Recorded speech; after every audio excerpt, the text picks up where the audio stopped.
ഞാൻ RSSൻ്റെ വ്യൂ അല്ല എൻ്റെ വ്യൂ. ഞാൻ വാവർ ഉണ്ടെന്ന് തന്നെയാണ് പറയുന്നത്. ചിത്തിര തിരുനാളിന് ഒരു കോൺക്യുബൈൻ ഉണ്ടെന്ന് ഞാൻ പറഞ്ഞു. കോൺക്യുബൈൻ ഉണ്ടായി എന്ന് ഞാൻ പറയുമ്പോൾ എൻ്റെ കയ്യിൽ എല്ലാ തെളിവുകളും ഉണ്ട്. എന്നെ അത്ഭുതപ്പെടുത്തിയ കാര്യം സ്വാതി തിരുനാൾ മരിച്ച മുറി സന്ദർശകർക്ക് തുറന്നു കൊടുത്തിട്ടില്ല. ഇപ്പം പേടി, പ്രേതം അവിടെ ഉണ്ടെന്ന് പറഞ്ഞു. വാസ്തവത്തിൽ അവരുടെ ഒഫീഷ്യൽ ഡെസിഗ്നേഷൻ ജൂനിയർ റാണി എന്നാണ്. അതുതന്നെ അവർ സൗകര്യപൂർവ്വം മായ്ച്ചു കളഞ്ഞു. ആ ഡെസിഗ്നേഷൻ മായ്ച്ചിട്ട് അവർ തന്നെ പ്രചരിപ്പിച്ചു എന്താണ് അമ്മ മഹാറാണി.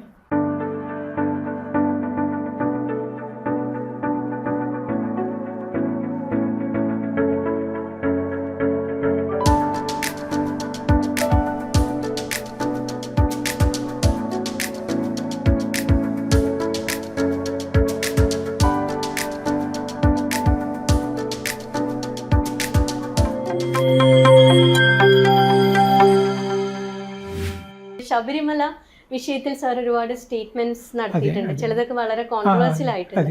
അതിലൊന്നാണ് ശബരിമല അതിന്റെ എന്താണ് ഒരു യാഥാർത്ഥ്യം? അതെ, സത്യം പറഞ്ഞാൽ നമുക്കിപ്പോൾ ഉള്ളത് പോലീസ് റിപ്പോർട്ടുകളാണ്. ഈ പോലീസ് റിപ്പോർട്ടുകളായിട്ട് ഇപ്പം ലഭ്യമായിട്ടുള്ളത് 3 റിപ്പോർട്ടുകളാണ്. ഒന്ന് കേശവമേനോൻ റിപ്പോർട്ട്, 2 ഇതിനെക്കുറിച്ച് മിന്നൽ പരമശിവൻ നായരുടെ സ്മരണ, 3 IG ചന്ദ്രശേഖരൻ നായരുടെ ആത്മകഥ. ഇതിൽ മിന്നൽ പരമശിവൻ നായരും IG ചന്ദ്രശേഖരൻ നായരും ഒരു വെർഷനാണ് പറയുന്നത്. അതിനകത്ത് പറയുന്ന ഒരു കോടാലി സ്വാമി ആണ് തീവച്ചത് എന്ന് ആണ് പറയുന്നത്. പക്ഷേ അറിയാതെ ഒരു കാര്യം പറയുന്നുണ്ട്, അതിനകത്ത് 26 വെട്ടുകൾ ഉണ്ടായിരുന്നു എന്നും പറയുന്നുണ്ട്. ഈ കോടാലി മിന്നൽ പരമശിവൻ നായരുടെ ആ പുസ്തകത്തിന് അദ്ദേഹത്തിൻ്റെ സ്മരണയിൽ പറയുന്നുണ്ട്, അവിടുത്തെ ശ്രീകോവിലിന് 26 വെട്ടി വാതിലകത്ത് തുറന്നു എന്ന്. അതിൽ അത്ഭുതം എന്താണെന്ന് പറഞ്ഞാൽ ഈ കോടാലി സ്വാമിയെ അറസ്റ്റ് ചെയ്തു, അയാൾ ജാമ്യത്തിൽ പോയി, പിന്നെ അയാളെ ആരും കണ്ടിട്ടില്ല.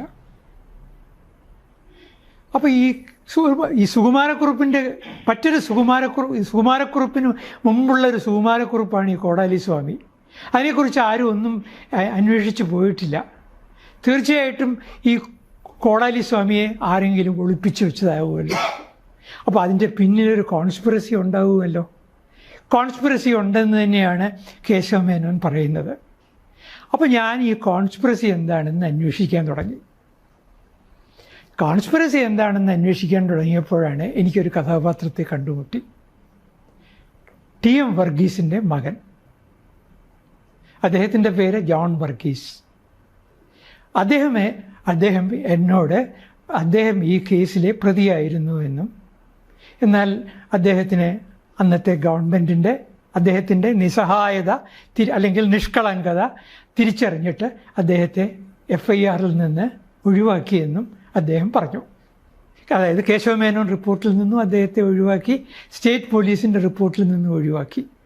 ഇതെവിടെയും ആരും പറഞ്ഞിട്ടില്ല.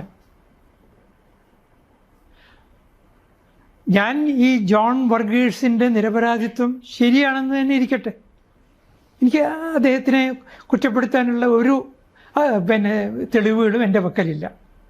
പക്ഷേ ഇങ്ങനെയൊരു സംഭവം ഉള്ളത് കൊണ്ടാണ് ഇതിൻ്റെ ഫർദർ ഇൻവെസ്റ്റിഗേഷൻ നടക്കാതെ പോയത്. ഈ കേസിലെ ഒരു മനുഷ്യരെയും ശിക്ഷിച്ചിട്ടില്ല. വളരെ വിചിത്രമല്ലേ? ഇതുപോലൊരു സംഭവം നടക്കുകയാണെങ്കിൽ നിങ്ങളൊന്ന് ആലോചിച്ച് നോക്കൂ. മെക്കയിൽ ഇതുപോലൊരു സംഭവമാണ് നടന്നതെന്നിരിക്കട്ടെ, അല്ലാന്നുണ്ടെങ്കിൽ ഇന്ത്യയിലെ പ്രസിദ്ധമായിട്ടുള്ള ഏതെങ്കിലും ഒരു വാരണാസിയിലെ അല്ലെങ്കിൽ മധുര മീനാക്ഷി ക്ഷേത്രത്തിലെ അവിടെയൊക്കെ ഇതൊരു വലിയ നടപടിയിലേക്ക് പോകും. അപ്പോൾ പോലീസ് എന്തൊക്കെയോ മറച്ചു വയ്ക്കുന്നുണ്ട്. അത് പുറത്തു വരട്ടെ എന്ന് വിചാരിച്ചിട്ട് ഞാൻ എനിക്കറിയാവുന്ന വിവരങ്ങൾ പറഞ്ഞു, ഇത്രയേ ഉള്ളൂ. ഒരു ക്രിസ്ത്യൻ ആംഗിളും സാർ പറഞ്ഞിരുന്നു. അതെ, തീർച്ചയായിട്ടും അത് കേശവമേനോൻ്റെ റിപ്പോർട്ടിൽ പറയുന്നതാണ്. അന്ന് ഒരു കാഞ്ഞിരപ്പള്ളി കേന്ദ്രമാക്കിക്കൊണ്ട് ഈ പുതിയതായിട്ടുള്ള എസ്റ്റേറ്റ് ഓണേഴ്സിന് അവർക്കതിന് ചുറ്റുപാടും എസ്റ്റേറ്റ്സ് ഉണ്ട്. ആ എസ്റ്റേറ്റ്സ് അവിടെ കാട് അവരെന്താ ചെയ്യുന്നതെന്ന് പറഞ്ഞാൽ ഈ കാട് എൻക്രോച്ച് ചെയ്യും. അങ്ങനെ കാട് എൻക്രോച്ച് ചെയ്ത് എസ്റ്റേറ്റിൻ്റെ വിസ്തീർണം കൂട്ടിക്കൊണ്ടിരിക്കും. അപ്പോൾ ഈ ശബരിമലയിലെ തീർത്ഥാടനങ്ങൾ വരികയാണെങ്കിൽ അത് അവർക്ക് അങ്ങനെയുള്ള ഇല്ലീഗൽ ആക്ടിവിറ്റീസിന് പ്രയാസമാവും. അതുകൊണ്ട് അവരുടെ ഒരു ഇൻവോൾവ്മെൻറ്റ് ഉണ്ടായിരുന്നു. അവരുടെ ഒരു നായാട്ട് സംഘത്തിലാണ് ഞാൻ നേരത്തെ പറഞ്ഞ ജോൺ വർഗീസ് പോയത്. അതെന്നോട് ജോൺ വർഗീസ് പറഞ്ഞിട്ടുണ്ട്. സാർ അതുപോലെ ഈ ശബരിമലയെ റിലേറ്റ് ചെയ്തിട്ട് പറഞ്ഞ വേറൊരു കാര്യം, വാവര് മുസ്ലിം കണക്ഷൻ അങ്ങനെയല്ല. ഞാൻ പറഞ്ഞത് എന്താന്ന് പറഞ്ഞാൽ, ഞാൻ പറഞ്ഞത് ഈ പന്തള രാജകുമാരനും അയ്യപ്പനുമായിട്ട് ഒരു ബന്ധവുമില്ല, അല്ലെങ്കിൽ ശാസ്താവുമായിട്ട് ഒരു ബന്ധവുമില്ല. പന്തള രാജകുമാരൻ എന്ന് പറയുന്ന മണികണ്ഠനാണ്.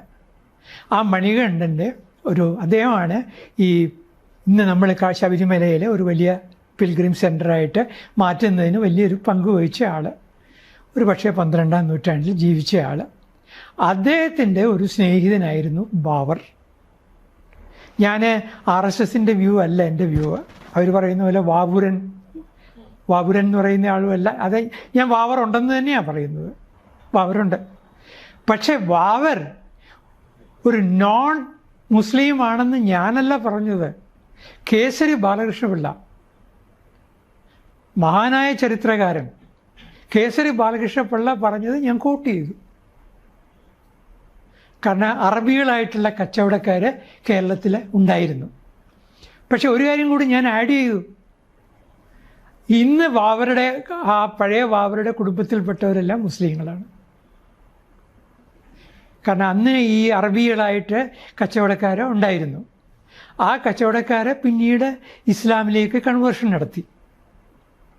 ഞാൻ ഈ വാവരുടെ കുടുംബക്കാരെ അന്വേഷിച്ചിട്ട് കൊട്ടാരക്കരയ്ക്കടുത്തുള്ള വാളകം എന്ന് പറയുന്ന സ്ഥലത്തെ പള്ളിയും അതിനോട് ബന്ധപ്പെട്ടിട്ട് പോയി, എരുമേലി പോയി, മാന്നാർ എന്ന് പറയുന്ന സ്ഥലത്ത് പോയി, അതുപോലെ മറ്റേ തൃപ്പൂണിത്തുറയ്ക്ക് അടുത്തൊരു പള്ളിയുണ്ട്, മുസ്ലിം പള്ളി, നമ്മുടെ ചെമ്പിലിനൊക്കെ അടുത്തായിട്ട്, അവിടെ പോയി. അവിടെയൊക്കെ വാവരുമായിട്ടുള്ള അസോസിയേഷൻസ് ഉണ്ട്.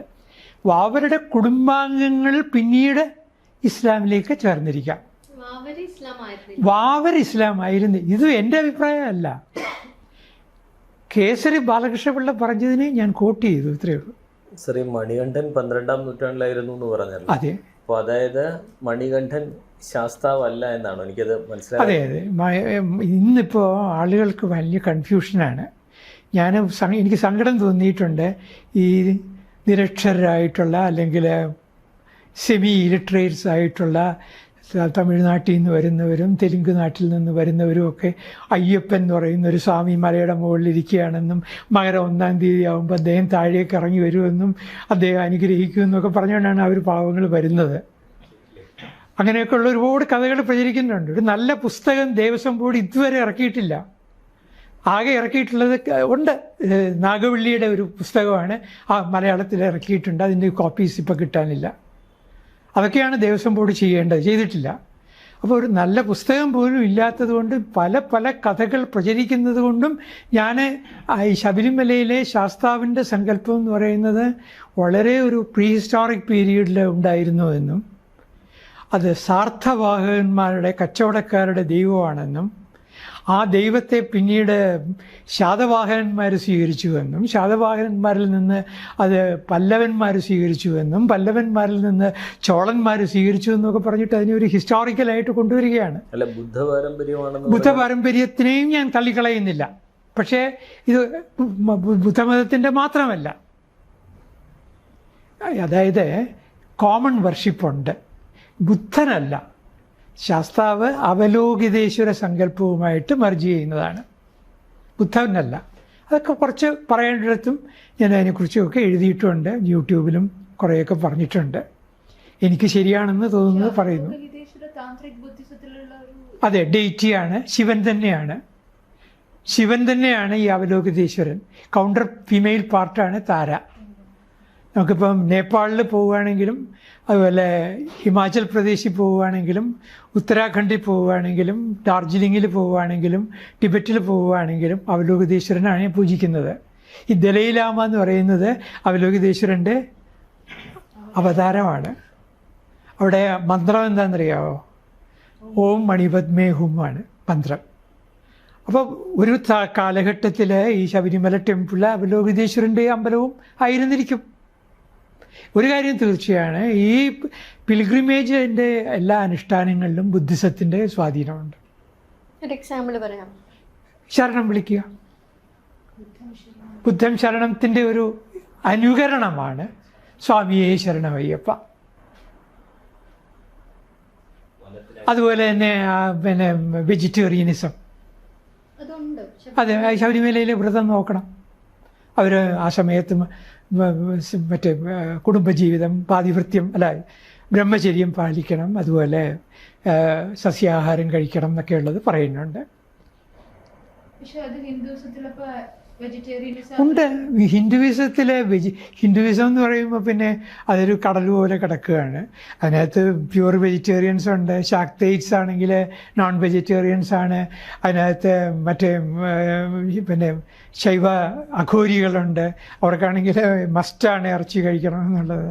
Hinduism as such vegetarianism promote ചെയ്യുന്നില്ലല്ലോ. അല്ല, അതിലെ സർട്ടൺ സെക്ഷൻസ് പ്രൊമോട്ട് ചെയ്യുന്നുണ്ട്. അതിൻ്റെ ഒരു കോർ ക്യാരക്ടറായിട്ട് വെജിറ്റേറിയനിസം നമുക്ക് പറയാൻ പറ്റുകയില്ല.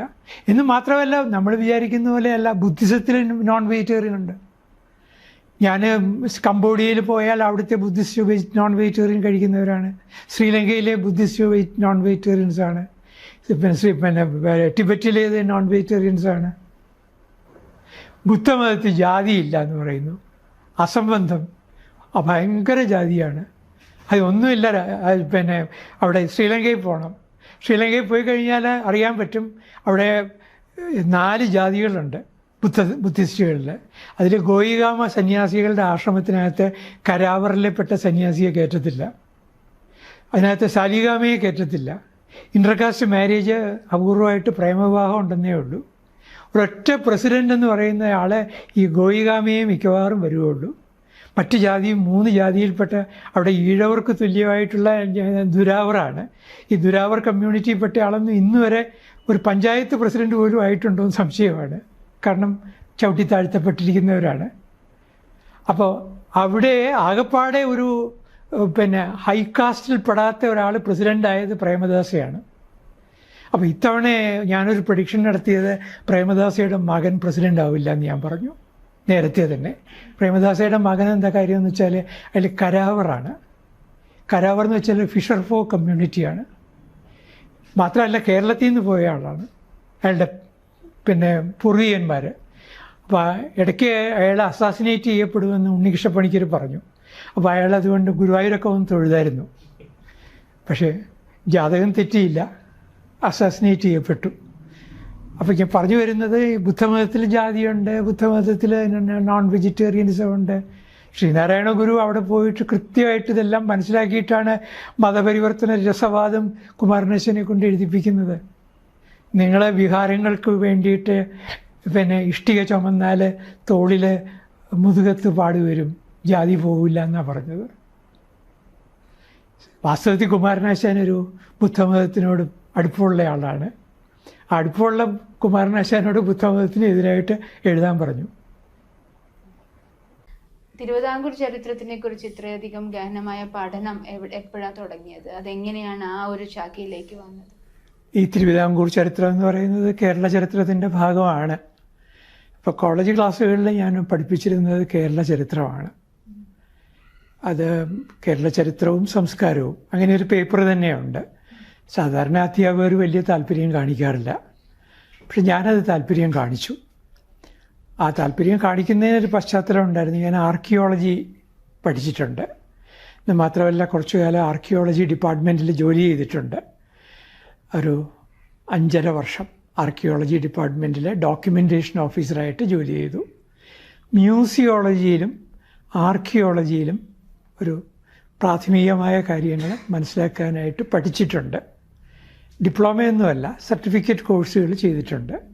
അങ്ങനെ സർട്ടിഫിക്കറ്റ് കോഴ്സുകളൊക്കെ ചെയ്ത് ആർക്കിയോളജിയിലും മ്യൂസിയോളജിയിലുമുള്ള ആ പശ്ചാത്തലവുമായിട്ടാണ് ഞാൻ ആർക്കിയോളജി ഡിപ്പാർട്ട്മെൻറ്റിൽ ഡെപ്യൂട്ടേഷനായിട്ട് പോകുന്നത്. അവിടെ പോയിട്ട് തിരിച്ച് കോളേജിലേക്ക് വന്നപ്പോൾ സ്വാഭാവികമായി ഞാൻ കേരള ചരിത്രമാണ് പഠിപ്പിക്കാൻ തുടങ്ങിയത്. കേരള ചരിത്രത്തിൻ്റെ ഭാഗമായിട്ട് തീർച്ചയായിട്ടും തിരുവിതാംകൂർ ചരിത്രം ഉണ്ടാവും. അപ്പോൾ നമുക്ക് വളരെ കൗതുകം തോന്നുന്നൊരു കാര്യം എന്താണെന്ന് പറഞ്ഞാൽ, ഒരു ഡച്ച് ഈസ്റ്റ് ഇന്ത്യ കമ്പനി ഒരു കച്ചവട കമ്പനിയാണ്. 17-ാം നൂറ്റാണ്ടിൽ അവർ ഏഷ്യയിൽ വലിയ പ്രാധാന്യത്തോടെയാണ് അവർ കടന്നു വന്നത്.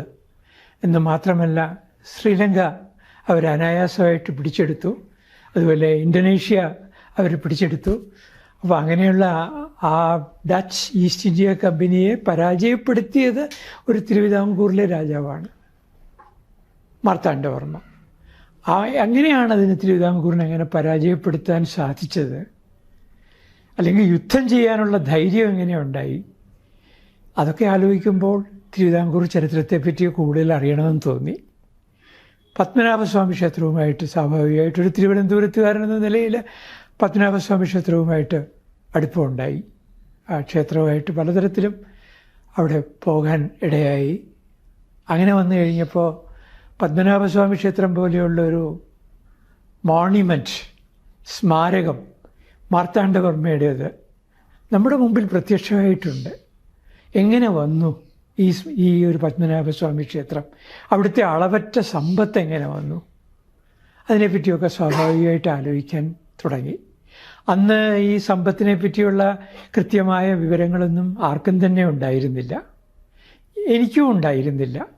പക്ഷേ അവിടെ സമ്പത്തുണ്ടായിരുന്നു എന്ന കാര്യം വ്യക്തമാണ്. എങ്ങനെ? മതിലകം രേഖകളിൽ ഈ സമ്പത്തിനെ പറ്റി പരാമർശങ്ങളുണ്ട്, നിലവറകളെ പറ്റി പറയുന്നുണ്ട്. ആ നിലവറകളിലെ സമ്പത്തിനെ പറ്റി, അത് നൽകിയ ആ സമ്പത്ത് എങ്ങനെ അവിടെ വന്നു, ആരെല്ലാമാണ് തുടർന്ന് അതിന് വീണ്ടും കാണിക്കകൾ കൊടുത്തുകൊണ്ടിരുന്നത്, അതൊക്കെ മതിലകം രേഖകളിൽ നിന്ന് നമുക്ക് മനസ്സിലാക്കാൻ സാധിക്കും. അപ്പോൾ അതിനെപ്പറ്റി കൂടുതൽ അന്വേഷിക്കാൻ തോന്നി. വാസ്തവത്തിൽ മതിലകം രേഖകളാണ് പത്മനാഭസ്വാമി ക്ഷേത്രത്തിൻ്റെ ഏറ്റവും വലിയ അമൂല്യ നിധി എന്ന് വിശ്വസിക്കുന്ന ഒരാളാണ് ഞാൻ. പക്ഷെ ആ രേഖകൾ ഇപ്പോൾ വളരെ ഡിലാപ്പിഡേറ്റഡ് ഒരു കണ്ടീഷനിലല്ലേ ഉള്ളത്? പറഞ്ഞത് വളരെ ശരിയാണ്. വളരെ ഒരു പത്തറ്റിക് കണ്ടീഷനിൽ ആയിരുന്നു. ഇപ്പോൾ കുറച്ച് മെച്ചപ്പെട്ടിട്ടുണ്ട്. പോരാ, ഇനിയും ഒരുപാട് ശ്രദ്ധിക്കാനുണ്ട്. ഇടക്കാലത്ത് വളരെ വളരെ അവഗണനയിലായിരുന്നു. ഒരു ചെറിയ മാറ്റം ഈ പത്മനാഭസ്വാമി ക്ഷേത്രത്തിലെ സ്വത്തിനെ പറ്റിയൊക്കെ പത്രവാർത്തകൾ വന്നതോടുകൂടി ക്ഷേത്രത്തിനൊരു ഫോക്കസ് വന്നു. അതുകൊണ്ട് ഈ മതിലകം രേഖകളെപ്പറ്റി പണ്ടത്തേക്കാൾ കൂടുതൽ ഒരു ഗൗരവത്തോടെ ആളുകൾ കാണാൻ തുടങ്ങിയിട്ടുണ്ട്. റിസർച്ചേഴ്സും വന്നു തുടങ്ങി. പണ്ടത്തേക്കാൾ കൂടുതൽ ആളുകൾ ഇപ്പോൾ മതിലകം രേഖയെപ്പറ്റി പഠിക്കുന്നുണ്ട്. മതിലകം രേഖയെപ്പറ്റി തന്നെ പുസ്തകങ്ങൾ വരുന്നുണ്ട് ഇപ്പോൾ. പക്ഷെ പണ്ട് അതല്ല സ്ഥിതി. ഒന്നും ഇവിടെ തുറന്നു പറയാൻ പാടില്ലാത്ത ഒരു ഭീതി. രാജഭരണത്തിന് ഒരുപാട് ഗുണങ്ങളുണ്ട്, മൊണാർക്കിക്ക്. ഈ മൊണാർക്കിക്ക് ഒരുപാട് ഗുണമുണ്ടെങ്കിലും ദോഷവുമുണ്ട്. നമ്മൾ ഈ ജനാധിപത്യ വ്യവസ്ഥയിൽ ചിന്തിക്കുന്നത് പോലെയുള്ള ഒരു അഭിപ്രായ സ്വാതന്ത്ര്യവും അന്ന് ഉണ്ടായിരുന്നില്ല. അപ്പോൾ അതുകൊണ്ട് തന്നെ ഈ രാജാക്കന്മാർക്ക് അഹിതമായിട്ട് എന്തെങ്കിലും വരുമോ എന്ന ഭയം കൊണ്ട് ആളുകൾ ഗവേഷണത്തിന് തന്നെ തയ്യാറായില്ല. പറഞ്ഞാൽ ചിരി വരും. വി നരസിംഹൻ തമ്പി എന്ന് പറഞ്ഞൊരു ഗ്രന്ഥകാരൻ, അദ്ദേഹം നിരുപദ്രവമായൊരു പുസ്തകം മതിലകം രേഖകളെ അടിസ്ഥാനമാക്കി എഴുതി. അദ്ദേഹം ഹെഡ് ട്രാൻസ്ലേറ്ററായിരുന്നു സ്റ്റേറ്റിൻ്റെ. ആ പേര് തന്നെ ആർക്കും അറിയണമെന്നില്ല നിങ്ങൾക്ക്. വി നരസിംഹൻ. ആ പുസ്തകത്തിൻ്റെ പേര് തിരുവിതാംകൂർ വലിയ കൊട്ടാരവും തിരുവിതാംകൂർ രാജവംശവും. അപ്പോൾ ഇറങ്ങിക്കഴിഞ്ഞപ്പോൾ അദ്ദേഹം ഒരു കോപ്പിയുമായിട്ട് അദ്ദേഹം തിരുവിതാംകൂറിലെ അമ്മ മഹാറാണി സേതു പാർവതിബായിയെ കാണാൻ പോവുകയാണ്. അപ്പോൾ പാർവതിബായി ചോദിച്ചു, തമ്പി ഇപ്പോൾ ഈ പുസ്തകം എഴുതി, സന്തോഷം, ആദ്യം വായിച്ചു നോക്കട്ടെ എന്ന് പറഞ്ഞു. വായിച്ചു നോക്കിയിട്ട് വരാൻ പറഞ്ഞു. അപ്പോൾ ഇദ്ദേഹം ചെന്ന് കഴിഞ്ഞുകൊണ്ടേ പറഞ്ഞു, പുസ്തകമൊക്കെ നന്നായിട്ടുണ്ട്, പക്ഷേ ഇത് പ്രസിദ്ധീകരിക്കേണ്ട. നരസിംഹൻ തമ്പി വളരെ സങ്കടത്തിലായി. ഇത് അദ്ദേഹം നേരിട്ട് പറഞ്ഞ കാര്യമാണ്, ഞാൻ വേറെ ആരും പറഞ്ഞ കാര്യമല്ല. എൻ്റെ അച്ഛനോട് നരസിംഹൻ തമ്പി പറഞ്ഞ കാര്യം ഞാനിപ്പോൾ റിപ്പീറ്റ് ചെയ്യുകയാണ്. ആ പുസ്തകം എന്ത് ചെയ്തു എന്ന് പറഞ്ഞാൽ മുഴുവൻ പർച്ചേസ് ചെയ്തു. ട്രാവൻകൂർ പാലസ് മുഴുവൻ പർച്ചേസ് ചെയ്തിട്ട് അത് സർക്കുലേറ്റ് ചെയ്തില്ല. എന്തായിരുന്നു കാരണം? ഒന്നുമില്ല. അതിനകത്ത് രാജാവിനോ രാജകുടുംബത്തിനോ എതിരായിട്ടൊന്നും പറഞ്ഞിട്ടില്ല. ആകെ പറഞ്ഞ ഒരു അപരാധം എന്താന്ന് പറഞ്ഞാൽ, ഈ ഒരു ട്രഡീഷണൽ ഹിസ്റ്ററി ഉണ്ട്. സൂര്യവംശം, ചന്ദ്രവംശം, സൂര്യവംശത്തിൽ പിറന്ന രാജകുടുംബം, അതിനകത്തെ യയാതിയുടെ ഇത്രാമത്തെ പരമ്പര, പരീക്ഷത്ത് തമ്പുരാൻ, ഇങ്ങനെ കുറേ ലെജൻസ് ഉണ്ട്. ആ ലെജൻസ് അല്ല ഇദ്ദേഹം പറഞ്ഞത്. വേറെ ഒരു തെറ്റും അദ്ദേഹം ചെയ്തില്ല. ഇദ്ദേഹം പറഞ്ഞത് എന്താന്ന് പറഞ്ഞാൽ, ഒരു പണ്ടത്തെ കാലത്ത് ഒരു വീരകേരളൻ ഉണ്ടായിരുന്നു, ആ വീരകേരളൻ്റെ പരമ്പരയായിട്ട് വന്നു എന്നല്ലാതെ ഇദ്ദേഹം ഒരു വലിയ തികഞ്ഞ രാജഭക്തനാണ് ഈ നരസിംഹൻ തമ്പി. പക്ഷേ താങ്ങാൻ പറ്റുകയില്ല. അവസാനം എന്ത് ചെയ്തു എന്ന് പറഞ്ഞാൽ, ഈ പുസ്തകം അമ്മ മഹാറാണിയുടെ കാലശേഷം, ചിത്തിര തിരുനാൾ കുറച്ചുകൂടി ഒരു ഉദാഹരണമാണ്. അദ്ദേഹം പറഞ്ഞു ഇത് വിറ്റോളാൻ പറഞ്ഞു. അങ്ങനെ ഞാനൊരു കോപ്പി വാങ്ങിക്കണമെന്നുണ്ടെങ്കിൽ അവിടെ ആ പത്മനാഭസ്വാമി ക്ഷേത്രത്തിൻ്റെ വലിയ കൊട്ടാരത്തിൻ്റെ ഓഫീസുണ്ട്, മേത്തമ്മണിയുടെ അവിടെ. ആ ഓഫീസിൽ പോയിട്ട് ഒരു കോപ്പി വാങ്ങിക്കണം. അച്ഛൻ്റെ കയ്യിലൊരു കോപ്പി ഉണ്ടായിരുന്നു, അത് കൂടാതെ ഞാനൊരു കോപ്പി വാങ്ങിച്ചു. അപ്പോൾ അങ്ങനെ അവസാനം അദ്ദേഹം മരിക്കുന്നതിന് മുമ്പ് അദ്ദേഹത്തിൻ്റെ പുസ്തകം പുറത്തിറങ്ങി. പുസ്തകം ഇപ്പം ലൈബ്രറികളിലൊക്കെ ഉണ്ട്. ഒരു രാജകുടുംബത്തിനെതിരായിട്ട് പറഞ്ഞിട്ടില്ല. പക്ഷേ ട്രഡീഷണൽ ഹിസ്റ്ററിയിൽ നിന്ന് വ്യത്യസ്തമായിട്ട് ഒരു ചരിത്രം പറയാൻ തുടങ്ങി. അദ്ദേഹം പറഞ്ഞ ചരിത്രമാണോ ശരിക്കും? അദ്ദേഹം വാസ്തവത്തിൽ ചരിത്രമല്ല അധികവും പറഞ്ഞത്. താങ്കളുടെ ഒപ്പീനിയനിൽ എങ്ങനെയാണ്? അദ്ദേഹത്തിന്റെ നിരുപദ്രവമായ ചരിത്രം എന്ന് ഞാൻ പറയും. അദ്ദേഹം അധികവും പറഞ്ഞത് വലിയ കൊട്ടാരത്തെ പറ്റിയാണ്. വലിയ കൊട്ടാരം എന്ന് പറഞ്ഞാൽ നമ്മുടെ പത്മനാഭസ്വാമി ക്ഷേത്രത്തിൽ നിന്ന് ഇറങ്ങി വരുമ്പോൾ വലത്തുവശത്ത് കാണുന്ന ഒരു കൊട്ടാര സമുച്ചയമുണ്ട്. ആ കൊട്ടാര സമുച്ചയത്തിലെ മുറികളെപ്പറ്റി, അതിൽ പിന്നെ മാർത്താണ്ഡവർമ്മയെ പറ്റി, അവിടെ ധർമ്മരാജാവിനെ പറ്റി, അവിടെ സ്വാതി തിരുനാളിനെ പറ്റി. ഇദ്ദേഹത്തിൻ്റെ വളർത്തുമകളാണ് ഇന്ദിരാബായി തങ്കച്ചി. കേട്ടിട്ടുണ്ടോ? വലിയ നർത്തകിയായിരുന്നു, പാലസ് ഡാൻസറായിരുന്നു. അപ്പോൾ ഇന്ദിരാബായി തങ്കച്ചി അവിടെ പെർഫോം ചെയ്യുന്നതിനെ പറ്റി, ഇന്ദിരാബായി തങ്കച്ചിക്ക് കൊടുക്കുന്ന സമ്മാനത്തെപ്പറ്റി, ഇതൊക്കെയാണ് പറഞ്ഞിരിക്കുന്നത്. അദ്ദേഹത്തിൻ്റെ ഫാമിലി എന്ന് പറഞ്ഞാൽ ഈ നരസിംഹൻ തമ്പിയുടെ കുടുംബം ഇവിടുത്തെ തിരുവനന്തപുരത്ത് കോട്ടയ്ക്കകത്തുള്ള ഒരു പഴയ കുടുംബമാണ്. അവിടെ ആ കിഴക്കേമഠ പത്മനാഭൻ തമ്പി എന്ന് പറഞ്ഞൊരു ചിത്രകാരനുണ്ടായിരുന്നു, അതും ഇദ്ദേഹത്തിൻ്റെ ബന്ധുവാണ്. അപ്പോൾ അവരൊക്കെ പിന്നെ എന്താണ്, പാരമ്പര്യമായ രാജഭക്തന്മാരാണ്. പക്ഷേ പതിവ് വിട്ടൊരു ചരിത്രം എഴുതാൻ പുറപ്പെട്ടു. ഇത്രയാണ് ചെയ്തത്. പുസ്തകത്തിന് പാരിതോഷികമൊക്കെ കൊടുത്തു കേട്ടോ. തീർന്നില്ല. ഞാൻ വേറൊരു ഉദാഹരണം പറയാം. നമ്മുടെ ട്രാവൻകൂർ ആർക്കിയോളജി ഡിപ്പാർട്ട്മെൻറ്റ്, ഈ ട്രാവൻകൂർ ആർക്കിയോളജി ഡിപ്പാർട്ട്മെൻറ്റിൻ്റെ സൂപ്രണ്ടൻ്റ് എന്നാണ് അന്ന് പറഞ്ഞിരുന്നത്. ഡയറക്ടർ ആയി അവസാനം അദ്ദേഹം ആർ വാസുദേവ പൊതുവാൾ. അദ്ദേഹത്തിനോട് കമ്മീഷൻ ചെയ്തിട്ട് ഒരു ട്രാവൻകൂർ ഹിസ്റ്ററി എഴുതാനായിട്ട് ആവശ്യപ്പെട്ടു. പാലസ് ആവശ്യപ്പെട്ടു. നന്ദനം ഇംഗ്ലീഷാണ്. പച്ചയ്യപ്പാസ് കോളേജിലെ ഇംഗ്ലീഷ് അധ്യാപകനായിരുന്നു, അതോ ഹിസ്റ്ററി അധ്യാപകനോ. അദ്ദേഹം ഇവിടുത്തെ ആർക്കിയോളജി ഡിപ്പാർട്ട്മെൻറ്റിൽ വരികയാണ്.